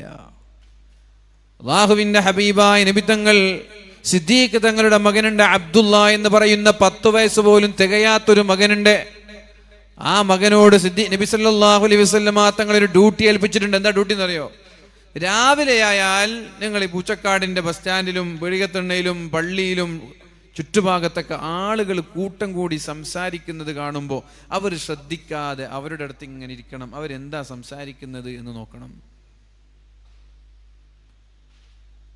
എങ്ങനെ, എന്താണ് അവർ സംസാരിക്കുന്നത് എന്ന് നിങ്ങൾ നോക്കണം. എന്നിട്ട് രാത്രിയായാൽ അവർ എന്തൊക്കെ സംസാരിക്കുന്നു പുറത്തു നിന്നുള്ള വിവരവുമായിട്ട് നിങ്ങൾ നേരം ചെയ്യണം. സൗർ എന്ന ഗുഹയുടെ മുകളിലേക്ക് വന്നിട്ട് ഞങ്ങളോട് പറഞ്ഞു തരണം. സിദ്ദീഖ് തങ്ങൾ, നബി തങ്ങൾ അവിടെ ഉണ്ട്, പറഞ്ഞു തരണം. അതേസമയം അസ്മാ ബിവി, സിദ്ദീഖ് തങ്ങളുടെ മകൾ അസ്മാ ബിവിയോട് പറഞ്ഞു, നിങ്ങൾ രാത്രിയായാൽ ഗുഹയിലേക്ക് ഭക്ഷണം കൊണ്ടുവരണം. രാത്രി സമയത്ത്, എല്ലാവരും ഉറങ്ങുന്ന സമയത്ത്. അതേസമയം വേറെ ഒരാളുണ്ട്, അത് അടിമയാണ്. ആ അടിമയോട് പറഞ്ഞു, നിങ്ങൾ സൗർ എന്ന ഗുഹയുടെ താഴെ ആടിനെ മേയ്ക്കണം. രാവിലെ ആയാൽ ആട്ടിൻകൂട്ടങ്ങളെ കൊണ്ടുവന്നിട്ട് ആടിനെ മേയ്ക്കണം. ആടിനെ വെച്ച് ഇടയ്ക്കിടെ പാല് കൊണ്ട് ഞങ്ങൾക്ക് വിശക്കുന്ന ദാഹിക്കുന്ന സമയത്ത് പാലും കൊണ്ട് മുകളിലേക്ക് വരണം. പിന്നെ അയാളുടെ പണി എന്ന് പറയുന്നത്, സിദ്ദീഖ് തങ്ങളുടെ മകൻ അബ്ദുള്ള ന്യൂസ് റിപ്പോർട്ടുമായിട്ട് വന്നാൽ അവർ വന്ന് തിരിച്ചു പോകുന്ന വഴി കാലടയാളങ്ങൾ മായ്ക്കുക. ട്രൈസുകൾ അടയാളപ്പെടുത്തുന്നതിന് പകരം അതൊക്കെ മായ്ച്ചു കളയാം. സ്വാഭാവികമായിട്ട് മരുഭൂമിയിൽ നടക്കുമ്പോൾ കാലടയാളം ഉണ്ടാവും. ആ കാലടയാളൊക്കെ മായ്ച്ചു കളയാം. അതേപോലെ അസ്മാ ബീവി ഭക്ഷണമായിട്ട് വന്നാൽ തിരിച്ചു പോയാൽ ആ കാലടയാളങ്ങളും മായ്ക്കുക. എല്ലാ കാലടയാളങ്ങളെല്ലാം മായ്ച്ച് ഇവിടെ ആരും ഇല്ല എന്ന രീതിയിൽ ഒരാൾ ഇങ്ങനെ ഒരു ആടിനെ മേയ്ക്കുന്നു എന്നതിനപ്പുറം വേറൊന്നും അവിടെ നടക്കരുത്. ഇത്രയൊക്കെ ആസൂത്രിത നിൽക്കി. പറഞ്ഞതുപോലെ അബ്ദുള്ള രാവിലെ ആയാലും ഇങ്ങനെ നടന്ന് ആരെങ്കിലും എന്തെങ്കിലും സംസാരിക്കുന്ന കേട്ട് ശ്രദ്ധിക്കാതെ അവരറിയാതെ കേട്ടിട്ട് എല്ലാം നബിതങ്ങളോട് പറഞ്ഞു കൊടുക്കും. നബിതങ്ങൾക്ക് അടുത്ത യാത്രയെക്കുറിച്ച് പ്രീ പ്ലാൻ ചെയ്യണം. അതേപോലെ അസ്മാ ബീവി വരും, ഭക്ഷണം കൊണ്ടിരിക്കും. ഇവരൊക്കെ പോയാൽ അവിടെയുള്ള കാൽപാദങ്ങൾ അടയാളങ്ങളൊക്കെ മായ്ച്ചു കളയും ഈ ആട്ടിടയൻ. എന്നിട്ട് അയാൾ ആരറിയാത്ത പോലെ ആടിനെ വെച്ച് നടക്കും. ഇത്രയൊക്കെ നബിത്തങ്ങൾ സൂക്ഷ്മത നടത്തിയിട്ട് 3 ദിവസം ഇവര് മക്ക മുറ്റു മദീനയുള്ള മുഴുവൻ വഴികളും തെരഞ്ഞ് അവസാനം നാട്ടിൽ അറിയപ്പെട്ട കാലടയാള വിദഗ്ധരെ കൊണ്ടുവന്നിട്ട് ട്രാക്കിംഗ് ചെയ്യുന്ന ആളുകളെ, ഇപ്പൊ നമ്മൾ ഒരു കൊലപാതകം നടന്നാൽ ഫോറൻസിക് വിദഗ്ധരൊക്കെ കൊണ്ടുവരും, പല ആളുകളെ നമ്മൾ കൊണ്ടുവരും. അതേപോലെ കാലടയാള വിദഗ്ധരൊക്കെ കൊണ്ടുവന്ന അവസാനം ഹബീബായ നബിത്തങ്ങൾ താമസിക്കുന്ന സൗർ എന്ന ഗുഹയുടെ മുകളിലേക്ക് വരുത്താണ്. സൗർ എന്ന ഗുഹയുടെ മുകളിലേക്ക് വരുത്താണ്. സ്വാഭാവികമായി ഒരിക്കലും അവർ പ്രതീക്ഷിച്ചിട്ടുണ്ടാവില്ല ഇവിടെ എത്തുമെന്ന്. കാരണം ട്രേസ് ചെയ്യുന്ന അടയാളങ്ങളൊക്കെ, ട്രാക്ക് ചെയ്യുന്ന അടയാളങ്ങളൊക്കെ മായ്ച്ചിട്ടുണ്ട്. 6 കിലോമീറ്റർ അപ്പുറത്ത് പോയിട്ട് അവിടെ താമസിക്കുന്നവർ പ്രതീക്ഷിക്കുന്നില്ല. അങ്ങനെ കണ്ടപ്പോൾ സിദ്ദീഖ് തങ്ങൾക്ക് പേടിയായി. ഇനി രക്ഷപ്പെടാൻ വഴിയില്ല. കാരണം സൗർ എന്ന ഗുഹയിൽ പോയ ആളുകൾക്കൊക്കെ അറിയാം, അത് ഹമാസിന്റെ തുരങ്കം പോലെയുള്ള തുരങ്കമൊന്നുമല്ല. അത് ചെറിയൊരു ഗുഹ. നമ്മൾ ഒരു മനുഷ്യന് കഷ്ടിച്ചിരിക്കാൻ പറ്റുന്ന ചെറിയൊരു പൊത്ത്, ഒരു ദ്വാരം, അല്ലാത്തൊരു ഗുഹ എന്നൊന്നും ഇതിന് പറയാൻ പറ്റൂല. പോയില്ലേ, ഇവർക്ക് പോയ ആളുകൾ കണ്ടിട്ടുണ്ടാവും, കയറിയ ആളുകൾ ഇരുന്നിട്ടുണ്ടാവും. അവിടെ ഒരു മനുഷ്യന് കുനിഞ്ഞിരിക്കാൻ പറ്റുന്ന ഒരു കൊച്ചു ഗുഹ. താഴോട്ട് നോക്കിയാൽ അവിടെ ഉള്ളതൊക്കെ കാണും ചെയ്യും. സിദ്ദീഖ് റളിയല്ലാഹു അൻഹുവിന് വല്ലാതെ പേടിയായി. നബി തങ്ങളോട് പറഞ്ഞു, നബിയെ, അവരെങ്ങാനും താഴോട്ട് നോക്കിയാൽ ഞങ്ങളെ കാണുമല്ലോ നബിയെ. സത്യത്തിൽ നബി തങ്ങൾ ഒരു കള്ളപ്രവാചകനാണെങ്കിൽ നബി തങ്ങൾ അവിടെ പേടിക്കണമായിരുന്നു. നബി തങ്ങളുടെ മനസ്സിലേക്ക് ഭയം വേണമായിരുന്നു, ഒരു പേടി വരണമായിരുന്നു. എന്തേ, ഇത്രയൊക്കെ ഞാൻ ആസൂത്രിതമായി പ്ലാൻ ചെയ്തിട്ട് ഈ ഗുഹയുടെ മുകളിലേക്ക് 100 കണക്കിന് ആളുകൾ കയറിയാൽ ഈ പൊത്ത് കാണുന്നുള്ള കാര്യം ഉറപ്പല്ലേ? സ്വാഭാവികമായിട്ട് നബി തങ്ങൾ കൊല്ലപ്പെടുമെന്ന് നബി തങ്ങൾ ഭയക്കണം. ആരും ഭയക്കും കള്ളപ്രവാചകനാണെങ്കിൽ. പക്ഷെ നബി തങ്ങൾ സത്യത്തിന്റെ പ്രവാചകനായതുകൊണ്ടും അള്ളാഹു ഉണ്ട് എന്നതൊരു യാഥാർത്ഥ്യമായതുകൊണ്ടും നബി തങ്ങൾ സിദ്ദീഖ് തങ്ങളോട് പറഞ്ഞു, ലാ തഹസൻ ഇന്നല്ലാഹ മഅനാ. ഞങ്ങൾ രണ്ടാളല്ലല്ലോ സിദ്ദീഖേ, അള്ളാഹ് കൂടെ ഇല്ലേ, പഠിച്ചോൻ കൂടെ ഉണ്ടാകുമ്പോൾ നീ എന്തിനാ പേടിക്കുന്നു? സത്യത്തിൽ അള്ളാഹ് എന്ന സാധനം ഇല്ല. നബി തങ്ങളൊരു കള്ളപ്രവാചകനാണ് എങ്കിൽ നബി തങ്ങൾക്ക് ഇത് പറയാൻ കഴിയോ? നബി തങ്ങൾ മുട്ടുപറക്കൂലേ? നബി തങ്ങൾ പേടിക്കൂലേ? നബി തങ്ങള് തീർന്നവിടെ. കാരണം ആ ഗുഹ പോയ ആളുകൾക്കറിയാം അവിടെ കാണാനും അന്വേഷിക്കാനും തുരങ്കങ്ങളൊന്നുമില്ല. ഒരു 2-3 കല്ലുകൾ കൂട്ടി അതിനിടയിലുള്ള ഒരു ചെറിയൊരു ഗ്യാപ്പ്. അല്ലാഹുവിന്റെ ഹബീബായ റസൂലുള്ളാഹി തങ്ങൾ പറഞ്ഞു, ലാ തഹസൻ ഇന്നല്ലാഹ മഅനാ. പേടിക്കണ്ട, അല്ലാഹു നമ്മുടെ കൂടെ ഉണ്ടാകുമ്പോ നമ്മെ തുരത്താൻ ഒരാൾക്കും കഴിയില്ല. സിദ്ദീഖുകൾ പറഞ്ഞു, നബി അങ്ങനെയല്ല, അവരവരുടെ കാൽപാദ താഴോട്ട് നോക്കിയാൽ ഞങ്ങളെ കാണൂലേ? അപ്പോഴാണ് അല്ലാഹുവിന്റെ ഹബീബായ നബി തങ്ങൾ പറഞ്ഞത്, മാ ലന്നുക ബിസ്നൈൻ വല്ലാഹു സാലിസുഹുമാ. നിങ്ങൾ എന്താ വിചാരിച്ചത് ഞാനും നിങ്ങളും മാത്രമെന്നാണോ? മൂന്നാമനായി ഞങ്ങളുടെ കൂടെ അല്ലാഹു ഇല്ലേ? അതെന്നെ അവിടെ സംഭവിക്കാം. അത് തന്നെയാണ് അവിടെ സംഭവിക്കുന്നത്. ഒരുപാട് ചെറുപ്പക്കാരാ ഗുഹയുടെ മുകളിലേക്ക് കയറുന്നുണ്ട്. മക്ക മുതൽ മദീന വരെ എല്ലാ സ്ഥലങ്ങളും മരിച്ചു പുറക്കിയിട്ട് കാലടയാള വിദഗ്ധരെ കൊണ്ടുവന്നിട്ട് മായ്ച്ചു കളഞ്ഞ അടയാളം പോലും ട്രേസ് ചെയ്തിട്ട് ഗുഹയുടെ മുകളിലേക്ക് എത്തിയിട്ട്, പ്രിയപ്പെട്ടവരെ, അവർക്ക് താഴോട്ട് നോക്കാൻ കഴിയുന്നില്ല. കാരണം ഈ കണ്ണിനെ നിയന്ത്രിക്കുന്നത് റബ്ബാണ്. ആ റബ്ബ് അവരെ കൊണ്ട് താഴോട്ട് നോക്കിച്ചില്ല. അതാണ് അത്ഭുതം. ഹിജാബം മസ്തൂറ. അല്ലെങ്കിൽ അവര് താഴോട്ട് നോക്കി. ആ താഴോട്ട് നോക്കിയപ്പോൾ ഹിജാബം മസ്തൂറ, അവർക്ക് കാണാൻ കഴിയാത്തൊരു മറ അല്ലാഹു ഇട്ട് നൽകുകയാണ്. അതാണ് ഖുർആൻ. ഫഇദാ ഖറഅതൽ ഖുർആൻ. ഇതുപോലെയുള്ള അത്ഭുതമായ സാഹചര്യങ്ങളിൽ അല്ലാഹു തആല ഹിജാബം മസ്തൂറ, നിങ്ങൾ എത്ര നോക്കിയാലും മഷിയിട്ട് തെരഞ്ഞാലും നിങ്ങൾക്ക് കാണാൻ കഴിയാത്തൊരു മറ അല്ലാഹു ഇട്ട് കൊടുക്കുകയാണ്. പ്രിയപ്പെട്ടവരെ, എന്നിട്ട് അതിലൊരാൾ പറയുന്നത്, ഇവിടെ മനുഷ്യതാമസം ഉണ്ടാവാനുള്ള ഒരു സാധ്യതയും ഞങ്ങൾ കാണുന്നില്ല. കാരണം അവിടെ ചെലന്തി വലയുണ്ട്. ചെലന്തി വല എന്ന് പറഞ്ഞാല് അഹ്വനൽ ബുയൂത്ത് എന്നാ പറഞ്ഞത്. വീടുകളിൽ ഏറ്റവും ദുർബലമായ, വീക്കായ, ബലഹീനമായ, കൈ ഇങ്ങനെ തൊട്ട പൊളിഞ്ഞു വീഴുന്ന, കൊഴിഞ്ഞാടുന്ന വീടാണ് ചെലന്തി വല. ലോകത്തെ ഏറ്റവും ദുർബലമായ വീട് ചെലന്തിയുടെ വീടാണ്. ആ വീക്ക് പോയിന്റ് വെച്ച് നബിത്തങ്ങള് വലിയൊരു ഷറിൽ നിന്ന് നബിത്തങ്ങളെ രക്ഷപ്പെടുത്താണ്. ഏറ്റവും ദുർബലമായ ഒരു വസ്തുവിനെ കൊണ്ട് നബിത്തങ്ങളെ അള്ളാഹ് രക്ഷപ്പെടുത്താണ്. ചെലന്തി വലയാണ് നബിത്തങ്ങളോട് രക്ഷപ്പെടാൻ കാരണം. അവിടെ നോക്കുമ്പോ താറുമാറ് പല സ്ഥലങ്ങളിലും ചെലന്തി വല. അവര് പറഞ്ഞു, മനുഷ്യപ്പറ്റ് ഇവിടെ ഉണ്ടെങ്കിൽ, മനുഷ്യന്മാരിവിടെ കയറിയിട്ടുണ്ടെങ്കിൽ ഒരിക്കലും ചെലന്തി വല ഉണ്ടാവാൻ സാധ്യതയില്ല. നിങ്ങൾ നോക്കൂ, നിങ്ങളുടെ വീട് പൂട്ടിയിട്ടിട്ട് ദുബായിൽ പോയിട്ട് 1 വർഷം കഴിഞ്ഞ് വന്ന വീട് നിറയെ മാറാലായിരിക്കും, ചെലന്തി വലയായിരിക്കും. ആൾതാമസമില്ല. ആൾതാമസമുള്ള വീട്ടിൽ ചെലന്തി വല ഉണ്ടാവില്ല. അപ്പൊ അവര് പറഞ്ഞു, ഇവിടെ മനുഷ്യന്മാരൊന്നും ഉണ്ടാവാനുള്ള സാധ്യതയില്ല, നിറയെ ചെലന്തി വലയാണ്. എന്നിട്ട് അവർ താഴോട്ട് ഇറങ്ങിപ്പോയി. അള്ളാഹുവിന്റെ ഹബീബിനെ കണ്ടില്ല. എന്തേ? ഫഇദാ ഖറഅതൽ ഖുർആൻ. ഖുർആന്റെ ആളുകളായി നിങ്ങൾ മാറണം. ഖുർആനിന്റെ ആളുകളായി മാറുമ്പോൾ ഇതുപോലെ അത്ഭുതങ്ങൾ അല്ലാഹു കാണിച്ചു തരും. ഇതുപോലെയുള്ള അത്ഭുതങ്ങൾ അല്ലാഹു കാണിച്ചു തരും. പ്രിയപ്പെട്ടവരെ, ഇതേപോലെ അല്ലാഹുവിന്റെ ഹബീബായ മുഹമ്മദുർ റസൂലുള്ളാഹി സ്വല്ലല്ലാഹു അലൈഹി വസല്ലമ തങ്ങള് മദീനയിലേക്ക് എത്താനായി, ഏകദേശം മദീനയിലേക്ക് എത്താനായി. ആ സമയത്താണ് മക്കയിൽ നിന്ന് കച്ചവടത്തിന് പോയ അബൂ സുറാഖ എന്ന് പറയുന്ന ഒരു നമ്മളൊക്കെ അറിയപ്പെടുന്ന ഒരു സഹാബിയുടെ കുടുംബത്തിൽ ഗോത്രത്തിൽപ്പെട്ട ഒരാൾ കച്ചവടം കഴിഞ്ഞ് തിരിച്ചു വരുമ്പോ 3 ആളുകൾ ഇവർ കാണുന്നുണ്ട്. നബി തങ്ങളെ കാണുന്നു, സിദ്ദീഖ് തങ്ങളെ കാണുന്നു, വേറൊരാളെയും കാണുന്നു. നബി തങ്ങളുടെ തലയെടുത്താൽ 100 ഒട്ടകമാണ് സമ്മാനം. 100 ഒട്ടകം എന്ന് പറഞ്ഞാൽ 100 ബെൻസ് തരാം. Benz, BMW, Rolls Royce. അന്നത്തെ ഏറ്റവും മുന്തിയ വാഹനമാണ് ഒട്ടകം. കുതിരയെക്കാളും വലിയ വാഹനമാണ് ഒട്ടകം. കുതിരയിൽ നമ്മൾക്ക് കുറെ യാത്ര ചെയ്യാൻ പറ്റൂല. കുതിരയ്ക്ക് എപ്പോഴും റെസ്റ്റ് വേണം. കുതിരയെ വെയിലത്തിറക്കാൻ പറ്റൂല, മഴയത്തിറക്കാൻ പറ്റൂല. നമ്മുടെ സ്കൂളിലൊക്കെ കുതിരയുണ്ട്. 6 മാസമാണ് കുതിര ഉണ്ടാവുക. മഴക്കാലത്ത് കുതിര പുറത്തിറങ്ങൂല, വെയിലത്തും കുതിര പുറത്തിറങ്ങൂല. കുതിരക്ക് ആൾക്കൂട്ടങ്ങൾ കാണാൻ പറ്റൂല. കുതിര ഇറങ്ങുന്നത് എപ്പോഴാണ്? രാവിലെ 6 മണി മുതൽ 8 മണി വരെ, വൈകുന്നേരം 5 മണി മുതൽ മഗ്രിബ് വരെ. പിന്നെ കുട്ടികൾക്ക് പഠിക്കാൻ നമ്മൾ കുറച്ച് തണലും കുറച്ച് പൂഴയൊക്കെ ഇട്ടിട്ട് സംവിധാനങ്ങൾ ഉണ്ടാക്കി കൊടുക്കണം. എന്നാൽ ഒട്ടകം അങ്ങനെയല്ല.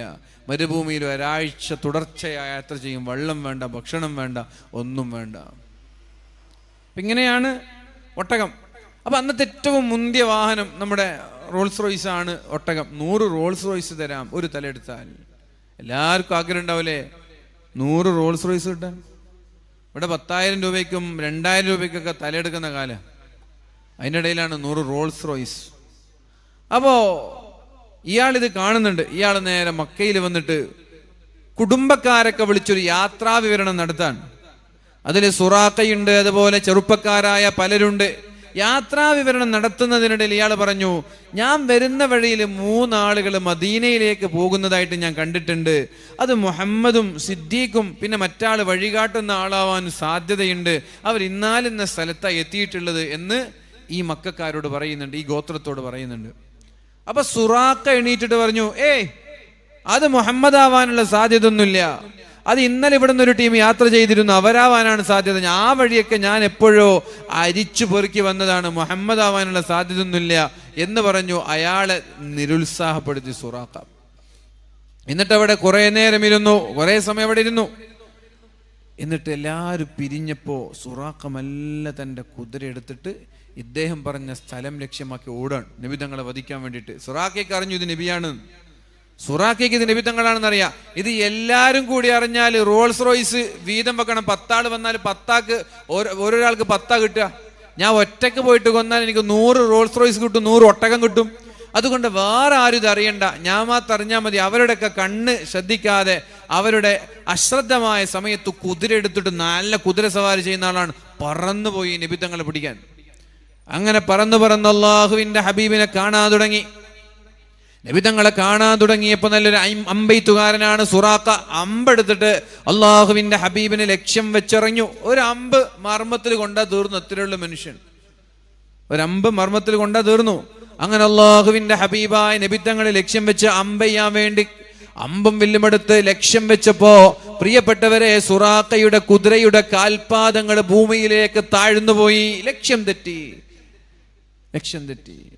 ഒരു സല്ലപിക്കുന്ന പക്ഷിയെ വേട്ടയാടുന്ന വേട്ടക്കാരന്റെ കാലിൽ ഉറുമ്പ് കടിച്ചപ്പോ ലക്ഷ്യം തെറ്റിപ്പോയതും പക്ഷി പറന്നു പോയ കഥയൊക്കെ നമ്മൾക്ക് പഴയ കഥ ബുക്കുകളിൽ കണ്ടിരുന്നു. അതേപോലെ സ്വാഭാവികമായിട്ട് കുതിരയുടെ കാൽപാദങ്ങൾ താഴ്ന്നു പോയപ്പോൾ ലക്ഷ്യം തെറ്റിയപ്പോൾ അയാൾ ഇറങ്ങി. വേഗം ഇറങ്ങിയിട്ട് മണലിലേക്ക് ആണ്ടുപോയ കാൽപാദങ്ങളൊക്കെ പൊക്കിയെടുത്തിട്ട് അതിനൊന്ന് സെറ്റാക്കി വീണ്ടും നബി സല്ലല്ലാഹു അലൈഹി വസല്ലം തങ്ങളെ ലക്ഷ്യം വെച്ച് പോകണം. വളരെ ദൂരത്ത് നിന്ന് ആദ്യം അമ്പെയ്യുന്നത്. വീണ്ടും പോയിട്ട് അള്ളാഹുവിന്റെ ഹബീബിനെ ലക്ഷ്യം വെച്ച് വീണ്ടും അയാൾ അമ്പെയ്യാൻ വേണ്ടി അമ്പും വില്ലെടുത്തിട്ട് ലക്ഷ്യം വെച്ചപ്പോ വീണ്ടും കാൽപാദങ്ങൾ താഴോട്ട് പോയി. അയാൾ പിന്നെ ഇറങ്ങി കാൽപാദങ്ങളൊക്കെ പൊക്കിയിട്ട് അദ്ദേഹം എന്ത് ചെയ്തു? അദ്ദേഹം ഇന്നമൽ ഖംറു വൽ മൈസിറു വൽ അൻസാബു വൽ അസ്ലാം ഒരു കുറി വെച്ചു നോക്കാണ്. ഭാഗ്യ പരിശോധന നടത്താൻ ഒരു ഭാഗ്യം വെച്ച് നോക്കണം. ഇനി മുന്നോട്ട് പോകുന്നത് അപകടമാണോ, എനിക്ക് ലക്കുണ്ടോ, ബാഡ് ലക്കാണോ എന്നൊക്കെ അദ്ദേഹം പരീക്ഷിക്കാൻ.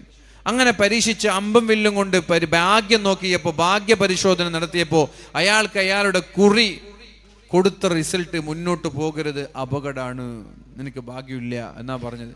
പക്ഷേ അത് വകവെക്കാതെ അയാളുടെ മനസ്സിലുള്ള 100 ഒട്ടകം സ്വപ്നം കണ്ട് അയാൾ വീണ്ടും പോയി അള്ളാഹിന്റെ ഹബീബിന്റെ മുന്നിലേക്ക് എത്തി. ഹബീബായ നബി തങ്ങളുടെ മുന്നിലേക്ക് എത്തിയപ്പോൾ ഊരിപ്പിടിച്ച വാളുമായിട്ട് ഹബീബിനെ വെട്ടാൻ വേണ്ടി തയ്യാറാകുമ്പോ ആ കുതിരയുടെ കാൽപാദങ്ങൾ മുമ്പ് ആണ്ടുപോയതിനേക്കാൾ താഴ്ഭാഗത്തേക്ക് ആണ്ടുപോയി. ഉടനെ തന്നെ താഴിറങ്ങി പൊക്കാൻ നോക്കിയപ്പോ പൊങ്ങുന്നില്ല, കുതിരയുടെ കാൽപാദങ്ങൾ താഴ്ന്നുപോയി.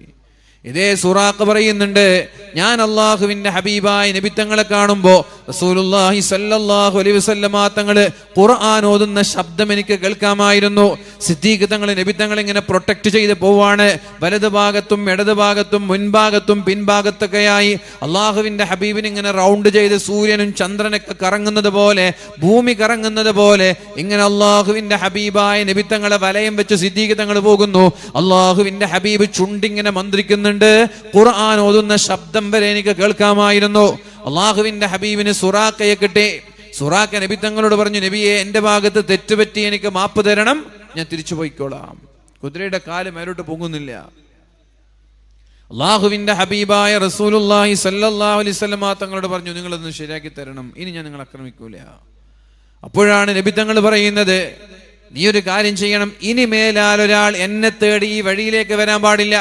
നീ തിരിച്ചു പോകുമ്പോ ആരെങ്കിലും എന്നെ തേടി വരുന്നുണ്ടെങ്കിൽ അവരോട് പറയണം ഇവിടെ ആരുമില്ല എന്ന് പറഞ്ഞവരെ നിരുത്സാഹപ്പെടുത്തണം. അത് നീ ഏറ്റെടുക്കുമെന്ന് വെച്ചു. ഞാൻ ഏറ്റെടുക്കാന്ന് പറഞ്ഞു. അങ്ങനെ സുറാഖ് ഇവിടെ നിന്ന് അള്ളാഹുവിന്റെ ഹബീബിന്റെ പ്രാർത്ഥന പ്രകാരം കുതിരയുടെ കാൽഭാഗം താഴെ നിന്ന് മുകളിലേക്ക് വന്ന് റസൂലുള്ളാഹി തങ്ങളെ രക്ഷപ്പെടുത്താൻ വേണ്ടി തിരിച്ചു മക്കയിലേക്ക് പോകുന്ന വഴിയിൽ കണ്ട ആളുകളൊക്കെ പറഞ്ഞു, അവിടെ പോണ്ട, അവിടൊക്കെ ഞാൻ മുഴുവൻ അരിച്ചു പെറുക്കി, അവിടെ ആരുമില്ല, വണ്ടി വിട്ടോളി എന്ന് പറഞ്ഞ് എല്ലാവരും മക്കയിലേക്ക് തിരിച്ചയച്ചു. ഇവിടെ വിഷയം അതല്ല. അള്ളാഹുവിന്റെ ഹബീബായ റസൂലുള്ളാഹി സ്വല്ലല്ലാഹു അലൈഹി വസല്ലമ തങ്ങളെ ആക്രമിക്കാൻ വന്നപ്പോ ആ കുതിരയുടെ കാൽഭാഗം താഴ്ന്നു പോയത് എങ്ങനെ? അതാണ് പറഞ്ഞത്, ഹിജാബം മസ്തൂറാ. നിങ്ങൾ ഖുർആനിന്റെ ആളുകളായാൽ അല്ലാഹു തആല അത്ഭുതകരമായ സഹായം ചെയ്യും. മഹാന്മാരായ മലക്കുകളെ പറഞ്ഞയച്ചിട്ട് ആ കുതിരയുടെ കാൽപാദങ്ങൾ പിടിച്ചു വെക്കാൻ അല്ലാഹുവിന് കഴിയും. മലക്കുകൾ ഇറങ്ങും, കുതിരയുടെ കാൽപാദങ്ങൾ പിടിച്ചു വെക്കും, അതിനെ പൊക്കാൻ കഴിയില്ല. ജിബ്രീൽ അലൈഹിസ്സലാമിന്റെ ഒക്കെ ചിറകിന്റെ ശക്തി അതൊന്ന് കുടഞ്ഞ ഭൂമി മുഴുവനും തകർന്ന് തരിപ്പണമാകുന്ന അത്രയും ഭീമാകാരനായ മലക്കാണ് മഹാനായ ജിബ്രീൽ അലൈഹിസ്സലാം. തന്റെ ചിറകിന്റെ ഒരു തരി കൊണ്ട് ഇങ്ങനെ കുടഞ്ഞ ഭൂമി തകർന്ന് തരിപ്പണമെന്നാണ്. അങ്ങനെയുള്ള മാലാക്കമാരിറക്കി അള്ളാഹു സഹായിക്കുകയാണ്. അപ്പൊ സുറാഖയുടെ മുമ്പിൽ വെച്ചും അള്ളാഹുവിന്റെ ഹബീബായ നബി തങ്ങളെ സഹായിക്കുകയാണ് അള്ളാഹു. അതാണ് പരിശുദ്ധമായ ഖുർആൻ. ഫഇദാ ഖറഅതൽ ഖുർആന, എന്റെ പ്രിയപ്പെട്ട ചെറുപ്പക്കാരെ, ഞാനിത് തമാശ പറയല്ല. നമ്മൾ ഖുർആനിലേക്ക് മടങ്ങിയാലല്ലാതെ ഈ ഉമ്മത്തിന് രക്ഷയില്ല. ഖുർആനിലേക്ക് മടങ്ങുക എന്ന് പറഞ്ഞാൽ എല്ലാ ദിവസവും സുബഹി നിസ്കാരത്തിന്റെ ഒരു അരമണിക്കൂർ മുമ്പെങ്കിലും നമ്മൾ ഉണരുക, എന്നിട്ട് ഖുർആൻ ഓതുക. സുബഹി ബാങ്ക് കൊടുക്കും ഒരു ജുസ് ഓതിത്തീരും. അതിനുശേഷം നിങ്ങൾ മാറ്റി വെച്ചാൽ അങ്ങ് ഓതിത്തീരൂല. മഗ്‌രിബിന് ശേഷം ഓതാന്ന് വെച്ചാൽ ഓതാൻ കഴിയില്ല. അപ്പോഴേക്ക് എന്തെങ്കിലും തിരക്കുണ്ടാവും. ചിലപ്പോൾ ജമാഅത്തിന് തന്നെ കൂടാൻ പറ്റൂല, ചിലപ്പോൾ യാത്രയിലായിരിക്കും, ചിലപ്പോൾ വണ്ടിയിലായിരിക്കും, ചിലപ്പോൾ കല്യാണമായിരിക്കും. അങ്ങനെ പല കാരണം കൊണ്ട് നിങ്ങൾക്ക് സുബഹിക്ക് ശേഷം അത് മാറ്റിവെച്ചാൽ ഓതിത്തീർക്കൽ റിസ്ക്കാണ്. സുബഹിയുടെ മുമ്പ്, തഹജ്ജുദിന്റെ മുമ്പ് ഒരു മംഗലമില്ല, ഒരു കല്യാണമില്ല, ഒരു ചങ്ങാതിയില്ല, ഒരു യാത്രയില്ല. എന്തായാലും നിങ്ങൾ ഉറങ്ങും. നിങ്ങൾ എവിടെ ഉറങ്ങിയാലും സുബഹി ബാങ്കിന്റെ അരമണിക്കൂറും എണീച്ചിട്ട് ഖുർആൻ ഓതുക. ആ സമയത്ത് സോഷ്യൽ മീഡിയ ഇല്ല, ചങ്ങാതിമാർ ചാറ്റ് ചെയ്യാനില്ല, ആരും ഓൺലൈനിലില്ല, സ്റ്റാറ്റസ് വെച്ചാൽ സ്റ്റോറി നോക്കാൻ ആളില്ല, ഇൻസ്റ്റാഗ്രാമിൽ പോയാൽ ലൈവിൽ ആരുമില്ല, എല്ലാവരും ഉറങ്ങുന്ന സമയം. നല്ല ഓതാൻ പറ്റിയ സമയം. വളരെ പെട്ടെന്നൊരു ജുസ് ഓതി തീരുകയും ചെയ്യും. അതുകൊണ്ട് പ്രിയപ്പെട്ട ചെറുപ്പക്കാരോട്, എൻ്റെ ശബ്ദം ശ്രവിക്കുന്ന ചെറുപ്പക്കാരികളോട്, എൻ്റെ ശബ്ദം ശ്രവിക്കുന്ന പ്രിയപ്പെട്ട ഉമ്മമാരോട്, ഉപ്പമാരോട് എനിക്ക് പറയാനുള്ളത്, നമ്മുടെ വീടുകളിൽ സുബഹി ബാങ്ക് വിളിക്കുന്നതിൻ്റെ അരമണിക്കൂർ മുമ്പെങ്കിലും നമ്മുടെ മക്കളെല്ലാവരും എണീറ്റ് ഖുർആൻ ഓതുന്ന വീടായാൽ കണ്ണേറ് നിങ്ങളുടെ വീട്ടിലേക്ക് എത്തൂല, സിഹ്റെത്തൂല, സാമ്പത്തികമായ പ്രയാസം ഉണ്ടാവൂല, മറ്റൊരാളുടെ മുമ്പിൽ കൈ നീട്ടേണ്ട ഒരു സാഹചര്യം ഉണ്ടാവൂല, മാരകമായ രോഗങ്ങളിൽ നിന്ന് അല്ലാഹു നമ്മൾക്ക് കാവൽ നൽകും. ഇതിനെല്ലാം വ്യക്തമായ അടിസ്ഥാനവും അടിത്തറയും നമ്മുടെ മുമ്പിലുണ്ട് പ്രിയപ്പെട്ടവരെ. അതുകൊണ്ട് ഖുർആൻ ഓതാൻ ഏറ്റവും അനുയോജ്യമായ സമയം ഏതാണെന്ന് ചോദിച്ചാൽ സുബഹി ബാങ്കിന്റെ മുമ്പുള്ള അരമണിക്കൂർ സമയമാണ്. കാരണം രാത്രിയുടെ 2/3 കഴിഞ്ഞാൽ അല്ലാഹു തആല ഒന്നാം ആകാശത്തേക്ക് കടന്നു വന്നിട്ട് ഭൂമിയിലുള്ള ആളുകളോട് പറയുന്നൊരു വാക്കുണ്ട്, ഹൽ മിൻ സാഇൽ, ആർക്കെങ്കിലും എന്തെങ്കിലും ചോദിക്കാനുണ്ടോ ഞാൻ തരാം, തൗബ ചെയ്യാനുണ്ടോ ഞാൻ പുറത്തു തരാം, അഭയം തേടാനുണ്ടോ ഞാൻ അഭയം തരാം, രോഗത്തിന്റെ ശമനം വേണോ ഞാൻ ശമനം തരാം. എന്ത് ചോദിച്ചാലും അല്ലാഹു ഉത്തരം നൽകുന്ന സമയമാണത്. ആ സമയത്ത് ദുആ ചെയ്യാതെ നമ്മൾ ഖുർആൻ ഓതിയാൽ ദുആ ചെയ്യാതെ തന്നെ നമ്മുടെ ആഗ്രഹങ്ങളും നമ്മുടെ ആവശ്യങ്ങളും എന്താണെന്ന് തിരിച്ചറിഞ്ഞ് അല്ലാഹു തആല നമ്മെ സഹായിക്കുമെന്ന് ഹബീബായ മുഹമ്മദുർ റസൂലുള്ളാഹി. ഒരാൾ ദുആ ചെയ്യുന്ന സമയം പോലും ഖുർആൻ ഓതാൻ വേണ്ടി ഉപയോഗപ്പെടുത്തിയാൽ, ദുആ ചെയ്യുമ്പോൾ അയാൾ വിചാരിക്കും എന്തിനാ ദുആ ചെയ്യുന്ന, ആ സമയം കൂടി ഖുർആൻ ഓതാലോ. അങ്ങനെ ദുആ ചെയ്യുന്ന സമയം പോലും നിങ്ങൾ ഖുർആൻ ഓതാൻ വേണ്ടി ഉപയോഗപ്പെടുത്തിയാൽ നിങ്ങളുടെ മനസ്സിന്റെ ആഗ്രഹങ്ങളും സ്വപ്നങ്ങളും ആവശ്യങ്ങളും ലക്ഷ്യങ്ങളും എന്താണെന്ന് നമ്മളെക്കാൾ നന്നായി റബ്ബിനറിയാലോ. ആ റബ്ബ് ദുആ ചെയ്യാതെ തന്നെ നിങ്ങളുടെ ആവശ്യങ്ങൾ വെട്ടിത്തരും. നിങ്ങൾക്ക് മക്കളെ വേണമെങ്കിൽ സുബഹി നിസ്കാരത്തിന് മുമ്പിൽ എണീറ്റിട്ട് സുബഹി വരെ കരഞ്ഞിട്ട് ദ്വാരക്കണമെന്നില്ല. ആ സമയത്ത് നിങ്ങൾ ഖുർആൻ ഓത്. റബ്ബിനറിയാൻ നിങ്ങൾക്ക് മക്കളെ വേണമെന്ന്, ചോദിക്കാതെ തന്നെ പഠിച്ച റബ്ബ് മക്കളെ തരും. ഖുർആൻ ഓതുന്ന ആൾക്ക് അങ്ങനെ ഒരു ഉപകാരമുണ്ട്. ഖുർആൻ ഓതിയാൽ അങ്ങനെ ഒരു ബെനിഫിറ്റ് ഉണ്ട്. ദുആ ചെയ്യാതെ തന്നെ നമ്മുടെ ആവശ്യങ്ങൾ നിറവേറ്റപ്പെടും. അതുകൊണ്ട് ഖുർആന്റെ ആളുകളാവും. ഖുർആൻ ഓതുന്ന ആളുകളെ നേരത്തെ ചെലന്തി വലയെ കൊണ്ട് അല്ലാഹു രക്ഷപ്പെടുത്തിയതുപോലെ, സൗർ എന്ന ഗുഹയിൽ കുതിരയുടെ കാൽപാദങ്ങൾ താഴ്ന്നു പോയതുപോലെ അള്ളാഹുവിന്റെ ഹബീബായ നബി തങ്ങളെ ചിതലുകൾ സംരക്ഷിക്കുന്ന ഒരു സാഹചര്യം ഉണ്ടായിട്ടുണ്ട്. ചിതലുകൾ നബി തങ്ങളെ രക്ഷപ്പെടുത്തി. ചെലന്തി വരെ രക്ഷപ്പെടുത്തി നമ്മൾ പറഞ്ഞല്ലോ. ചിതലുകൾ നബി തങ്ങളെ രക്ഷപ്പെടുത്തി. എങ്ങനെ? ഹബീബായ നബി തങ്ങളെ ഉപരോധിക്കാൻ മക്കക്കാരായ അബൂജഹലിന്റെ നേതൃത്വത്തിലുള്ള ശത്രുക്കൾ ഒരു കരാറുണ്ടാക്കി. മുഹമ്മദിന്റെ കുടുംബമായിട്ട് ഒരു ബന്ധമുണ്ടാവരുത്, സാമ്പത്തിക ഇടപാട് വേണ്ട, സംസാരിക്കാൻ പാടില്ല, കല്യാണ ബന്ധം പാടില്ല, വാങ്ങാൻ പാടില്ല, വിൽക്കാൻ പാടില്ല, മിണ്ടരുത്, കുടിക്കാൻ കൊടുക്കരുത്, തിന്നാൻ കൊടുക്കരുത്. മുഹമ്മദിന്റെ കുടുംബത്തെ പൂർണ്ണമായി ബോയ്ക്കോട്ട് ചെയ്യണം, ബഹിഷ്കരിക്കണം, ഉപരോധിക്കണം. എല്ലാ ഗോത്രങ്ങളും ഒപ്പുവെച്ച് ആ കരാറ് കഅബയുടെ അകത്ത് വളരെ ഭദ്രമായ രീതിയിൽ അവർ കെട്ടിത്തൂക്കി, കഅബയുടെ അകത്ത്. എന്നിട്ട് റസൂലുള്ളാഹി സല്ലല്ലാഹു അലൈഹി വസല്ലമ തങ്ങളെ 3 വർഷം അവർ പട്ടിണി കിട്ടു. നബി തങ്ങളെയും നബി തങ്ങളുടെ കുടുംബത്തെയും 3 വർഷം അവർ പട്ടിണി കിട്ടു. അവിടെ ചെറിയ പിഞ്ചോമന മക്കളുടെ കരയുന്ന ശബ്ദങ്ങൾ വരെ കേൾക്കാമായിരുന്നു. ശഅബ് അബീ ത്വാലിബ് എന്ന് പറയുന്ന മലഞ്ചെരുവിൽ വെള്ളമില്ലാതെ ഭക്ഷണമില്ലാതെ മരത്തിന്റെ പച്ചിലകൾ കഴിച്ച്, നിലത്ത് എപ്പോഴോ ചത്തുപോയ ഒട്ടകത്തിന്റെ തോലുകൾ കഴിച്ചിട്ട്, ഭക്ഷണമില്ലാതെ വെള്ളമില്ലാതെ അള്ളാഹുവിന്റെ ഹബീബും സ്വഹാബാക്കളും 3 വർഷം ജീവിച്ചു. പ്രിയപ്പെട്ടവരെ, അവർ അബൂ ത്വാലിബിനോട് പറഞ്ഞു, 2 ഓപ്ഷൻ നിങ്ങളുടെ മുമ്പിൽ വെക്കാം. 2 ഓപ്ഷൻ. ഒന്നുകിൽ മുഹമ്മദിനെ കൊല്ലാൻ, വധിക്കാൻ ഞങ്ങൾക്ക് വിട്ടുതരാ, അല്ലെങ്കിൽ നിങ്ങളെയും നിങ്ങളുടെ കുടുംബത്തെ മുഴുവനും ഞങ്ങൾ ബഹിഷ്കരിക്കും. എന്താ ഞങ്ങൾക്ക് വേണ്ടത്? മുഹമ്മദിനെ വധിക്കാൻ ഞങ്ങൾക്ക് സമ്മതം തരാ. അബൂ താലിബിനോട് അവർക്ക് ഭയങ്കര റെസ്പെക്ട് ആയിരുന്നു. 2 ഓപ്ഷൻ. മൂന്നാമതൊരു ഓപ്ഷൻ ഇല്ല.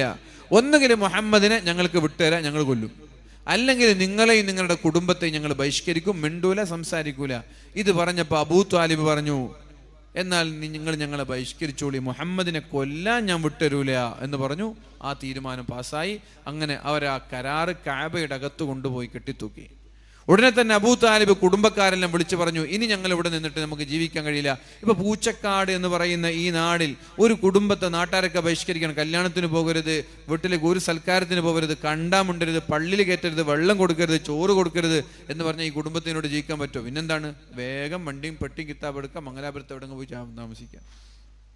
ഇവരപ്പുറത്തുള്ള ശഅബ് അബീ ത്വാലിബ് എന്ന് പറയുന്ന മലഞ്ചെരുവിലേക്ക് പോയി. അവിടെ പോയിട്ട് താമസിക്കുമ്പോൾ അബൂലഹബിന്റെ പട്ടാളക്കാർ രാത്രിയായാൽ ഒട്ടകവും കുതിരെടുത്തിട്ട് ഇങ്ങനെ നൈറ്റ് പട്രോളിങ് നടത്തും. ആരെങ്കിലും രഹസ്യമായിട്ട് സഹായിക്കുന്നത് കണ്ട് അവരെ പിടിക്കുക, അറസ്റ്റ് ചെയ്യും. ദൂരത്ത് നിന്ന് കച്ചവടക്കാരൊക്കെ വന്ന് ഇവരെ എന്തെങ്കിലും കച്ചവടം ചെയ്യാൻ, ഉദാഹരണം കുറച്ച് ആപ്പിൾ ഉണ്ട്, ആ ആപ്പിൾ ഇവർക്ക് കച്ചവടം ചെയ്യുന്നത് കാണുമ്പോൾ എത്രയാ വില? ഞങ്ങളൊരു 100 ദിർഹംസ് തരാം. അപ്പൊ അബൂജഹൽ ഓടി വന്നിട്ട് ഞാൻ 200 ദിർഹംസ് തരാം, എനിക്ക് താന്ന് പറയും. കൊള്ള ലാഭം കൊടുക്കും. അമിതമായ വില കൊടുക്കും. എന്നിട്ട് ഒരാളെയും കച്ചവടം ചെയ്യാൻ വിടില്ല. ഇനി അവരെന്തെങ്കിലും അങ്ങോട്ടേക്ക് വിൽക്കുകയാണെങ്കിൽ ഇതാ എത്ര പൈസ, ഒരു ധാന്യമണി അരി ഉണ്ട്, ഇത്ര പൈസയാണ്, 100 രൂപ തന്നെ തരാം. അപ്പൊ ഇയാൾ എന്ത് ചെയ്യും? 50 രൂപക്ക് ഇയാൾ അരി കൊടുക്കും. അപ്പൊ അവരുടെ അരി വാങ്ങൂല.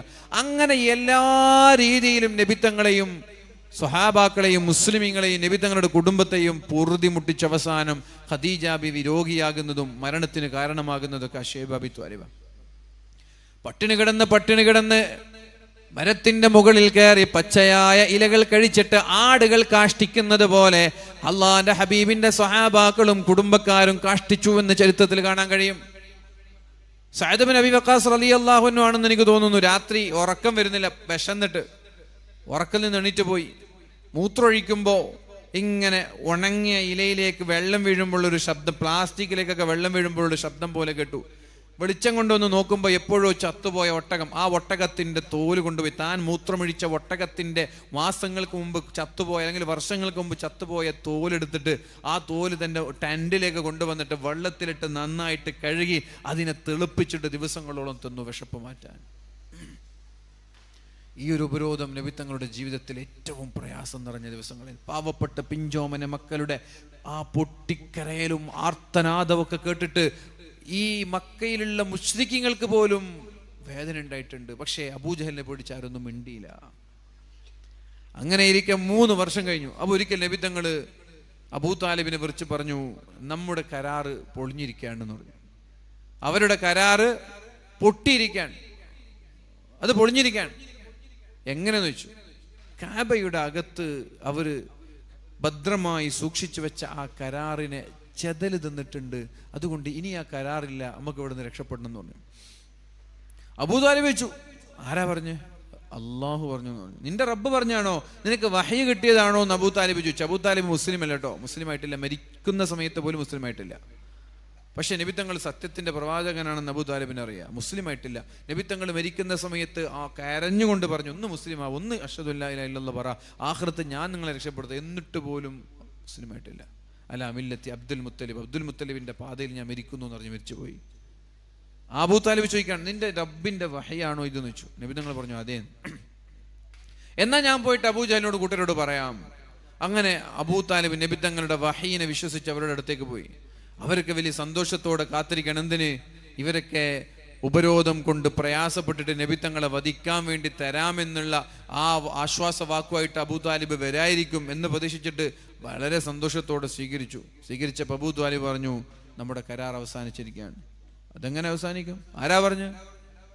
നിങ്ങൾ നിങ്ങളുടെ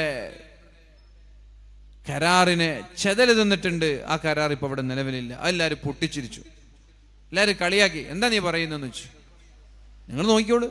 അപ്പൊ അവരൊരു ഡിമാൻഡ് വെക്കാണ്, ഞങ്ങൾ കാബ തുറന്നു നോക്കും. കാബയുടെ അകത്ത് ചെതില് തിന്നിട്ടുണ്ടെങ്കിൽ ആദ്യം ചെതില് വരേണ്ടത് കാബയുടെ പുറത്താണ്. വാതിലുകൾ ചുറ്റുഭാഗത്തൊക്കെ ചെതിലുണ്ടാവണം. ഇവിടെ എവിടെയും ചെതിലില്ല. ഞങ്ങൾ തുറന്നു നോക്കും. എങ്ങാനും ഈ കരാർ അവിടെ ഭദ്രമാണെങ്കിൽ മുഹമ്മദിനെ വധിക്കാൻ നിങ്ങൾ സമ്മതിക്കുമെന്ന് വെച്ചു അബൂ താലിബിനോട്. അബൂ താലിബ് ധൈര്യമായിട്ട് പറഞ്ഞു, ആ കരാർ അവിടെ ബാക്കിയുണ്ടെങ്കിൽ നിങ്ങൾ മുഹമ്മദിനെ വധിച്ചോളൂ, ഞങ്ങൾ വിട്ടുതരാം. അങ്ങനെ അവർ വാതിൽ തുറന്നു നോക്കുമ്പോൾ സുബ്ഹാനല്ലാഹ്, ആ കഅബയുടെ അകത്തുള്ള നബിത്തങ്ങൾക്കെതിരെ എഴുതിയ കരാറുകൾ മുഴുവനും ചെതലെതുന്നു.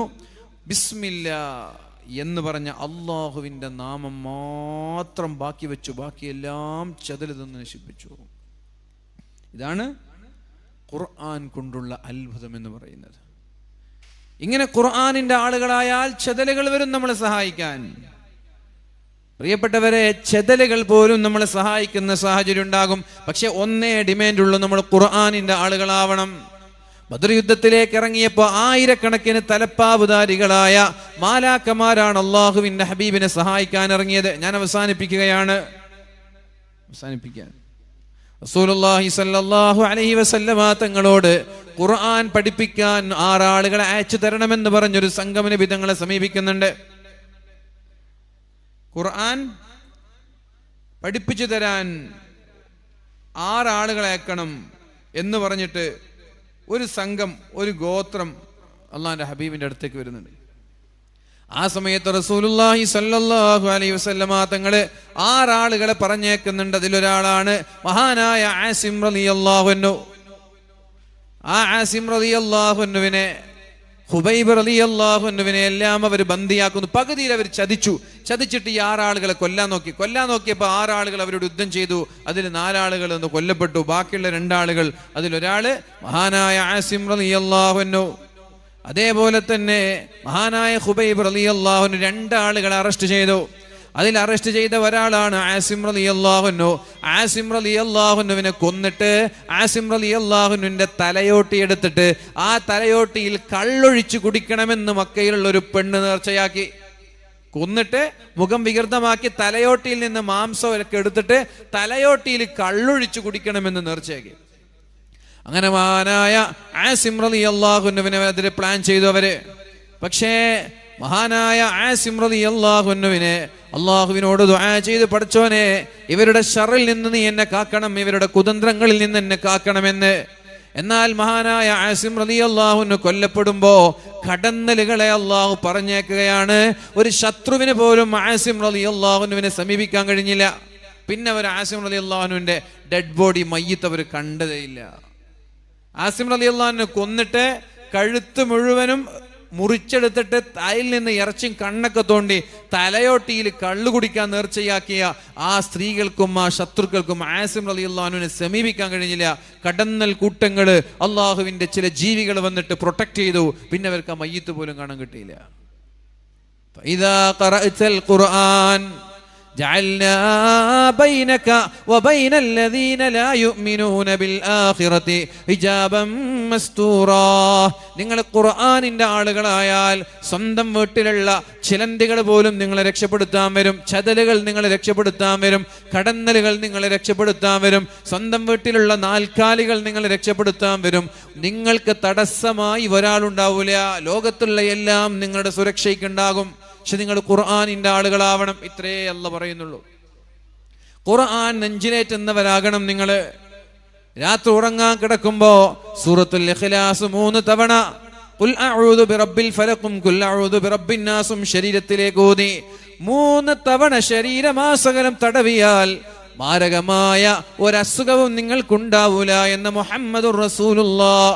ക്യാൻസർ വരൂല, കിഡ്നി തകരാറിലാവൂല, സ്ട്രോക്ക് വരൂല, മാരകമായ ഒരു അസുഖവും നിങ്ങളെ പിടിപ്പെടൂല. ആരാ പറയുന്നത്? ഹബീബായ മുഹമ്മദുർ റസൂലുള്ളാഹ്. ഇത് എല്ലാ ദിവസവും ഓതിയാ മാത്രം പോരാ, നമ്മൾക്കൊരു വിശ്വാസം ഉണ്ടാവണം. ഞാനിതെപ്പോഴും ഓതാറുണ്ട്, അതുകൊണ്ട് എനിക്കൊരിക്കലും മാരകമായ രോഗം വരൂല എന്ന വിശ്വാസം ഉണ്ടാവണം. നബി തങ്ങൾ പറഞ്ഞതാ. ഞാൻ ഇത് ഓതി വെക്കാം, നബി തങ്ങൾ പറഞ്ഞതല്ലേ. ഉസ്താദുമാർ വാതിലൊക്കെ പറയുന്നുണ്ട് ഓതി വെക്കാം. അങ്ങനല്ല, ഞാനിത് ഓതുന്നുണ്ട്, എനിക്കൊരിക്കലും മാരകമായ അസുഖങ്ങൾ വരൂല എന്ന് നമ്മൾ ഖൽബ് കൊണ്ട് വിശ്വസിക്കണം. എങ്കിലേ അതിന്റെ ഫലം ഉണ്ടാവുള്ളൂ.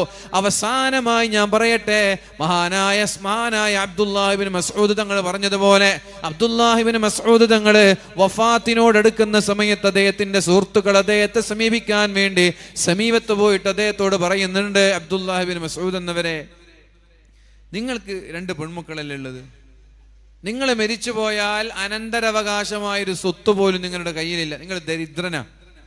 നിങ്ങൾ മരണശേഷം പൊതുമുതലിൽ നിന്ന് നിങ്ങളുടെ മക്കൾക്ക് എന്തെങ്കിലും വസിയത്ത് ചെയ്താൽ ഞങ്ങളോട് പറഞ്ഞാല് നിങ്ങളുടെ ഒരു സ്റ്റേറ്റ്മെന്റായി, ഒരു പെൻഷനായി ഞങ്ങൾ എന്ത് ചെയ്യാ, നിങ്ങളുടെ മരണശേഷം എല്ലാ മാസവും നിങ്ങളുടെ പെൺമക്കൾക്ക് എന്തെങ്കിലും മാസത്തിൽ ഒരു 100 ദിർഹമോ 200 ദിർഹമോ ചെലവിന് ഞങ്ങൾ പൊതുമുതലിൽ നിന്ന് കൊടുക്കുക. നിങ്ങൾ അള്ളാഹിന്റെ റസൂലിന്റെ ഇഷ്ടപ്പെട്ട സ്വഹാബിയല്ലേ, നബി തങ്ങൾക്ക് ഖുർആൻ ഓതി കൽപ്പിച്ച സ്വഹാബിയല്ലേ, നിങ്ങൾ ദരിദ്രയായാൽ ആരാ ഈ പെൺമക്കളെ നോക്കുക നിങ്ങൾ മരിച്ചു പോയാൽ എന്ന് വെച്ചു. അപ്പോഴാണ് മഹാനായ അബ്ദുല്ലാഹ് ഇബ്നു മസ്ഊദ് തങ്ങൾ പറയുന്നത്, എന്റെ മക്കൾ ഒരിക്കലും ദരിദ്രരാവൂല, എന്റെ മക്കൾ ദരിദ്രരാവൂല. നിങ്ങൾ അങ്ങനെ ബൈത്തുൽ മാലിൽ നിന്നോ പൊതുമുതലിൽ നിന്നോ എന്റെ മക്കൾക്ക് യാതൊന്നും കൊടുക്കണ്ട, എന്റെ മക്കൾ പട്ടിണി കിടക്കൂല. അതെന്താ അങ്ങനെ പറയാൻ കാരണം? അപ്പോഴാണ് മഹാനായ അബ്ദുല്ലാഹ് ഇബ്നു മസ്ഊദ് തങ്ങൾ പറയുന്നത്, ഹബീബായ നബി തങ്ങൾ പറഞ്ഞൊരു ഹദീസ് എനിക്ക് ഓർമ്മയുണ്ട്. രാത്രിയായാൽ നിങ്ങൾ സൂറത്തുൽ വാഖിഅ പാരായണം ചെയ്താൽ ലം തുസിബുഹു ഫാഖ, അവർക്ക് ദാരിദ്ര്യം ഉണ്ടാവൂല എന്ന് മുഹമ്മദുർ റസൂലുള്ളാഹ് എന്ന് നബി തങ്ങൾ പറഞ്ഞിട്ടുണ്ട്. രാത്രി മഗ്രിബിന്റെ ശേഷം സൂറത്തുൽ വാഖിഅ ഓതുന്നവർക്ക് എന്തുണ്ടാവില്ല? ദാരിദ്ര്യം ഉണ്ടാവില്ല എന്ന് നബി തങ്ങൾ പറഞ്ഞിട്ടുണ്ട്. അതുകൊണ്ട് എൻ്റെ മക്കള്, ഞാൻ അറിയുന്ന കാലം മുതൽ വാഖിഅ സൂറത്ത് ഓതുന്നവരാണ്. എൻ്റെ മക്കൾ ഒരിക്കലും പട്ടിണി കിടക്കൂല. ബൈത്തുൽ മാലിൽ നിന്നുള്ള ഒരു നയാ പൈസ എൻ്റെ മക്കൾക്ക് നിങ്ങൾ കൊടുക്കണ്ട, എൻ്റെ മക്കൾ ദരിദ്രരാവൂല. ഈ വിശ്വാസമാണ് നമ്മൾക്ക് ഉണ്ടാവേണ്ടത്. ഈ വിശ്വാസം ഉണ്ടാവണം. ബാക്കി ഓതുന്നുണ്ട്, അതുകൊണ്ട് ഞാൻ ദരിദ്രനാവൂല. ഞാൻ എപ്പോഴും സൂറത്തുൽ ഇഖ്ലാസും മുഅവ്വിദത്തൈനി ഓതി ശരീരമാസകലം തടവുന്നുണ്ട്, അതുകൊണ്ട് എനിക്ക് മാരകമായ രോഗം ഉണ്ടാവൂല. ആ ഒരു വിശ്വാസത്തോടെ ഖുർആൻ നമ്മൾ നെഞ്ചിലേറ്റിയാൽ പ്രിയപ്പെട്ടവരെ, അള്ളാഹുവിന്റെ പ്രൊട്ടക്ഷൻ നമ്മൾക്കുണ്ടാകും, അള്ളാഹുവിന്റെ സംരക്ഷണം ഉണ്ടാകും. ഇനി ഒരു അവസാനത്തൊരു സംഭവം കൂടി പറയട്ടെ. മഹാനായൊരു സ്വഹാബി, ആ സ്വഹാബിയുടെ അടുത്തേക്ക് ആളുകൾ ഇങ്ങനെ വരികയാണ്.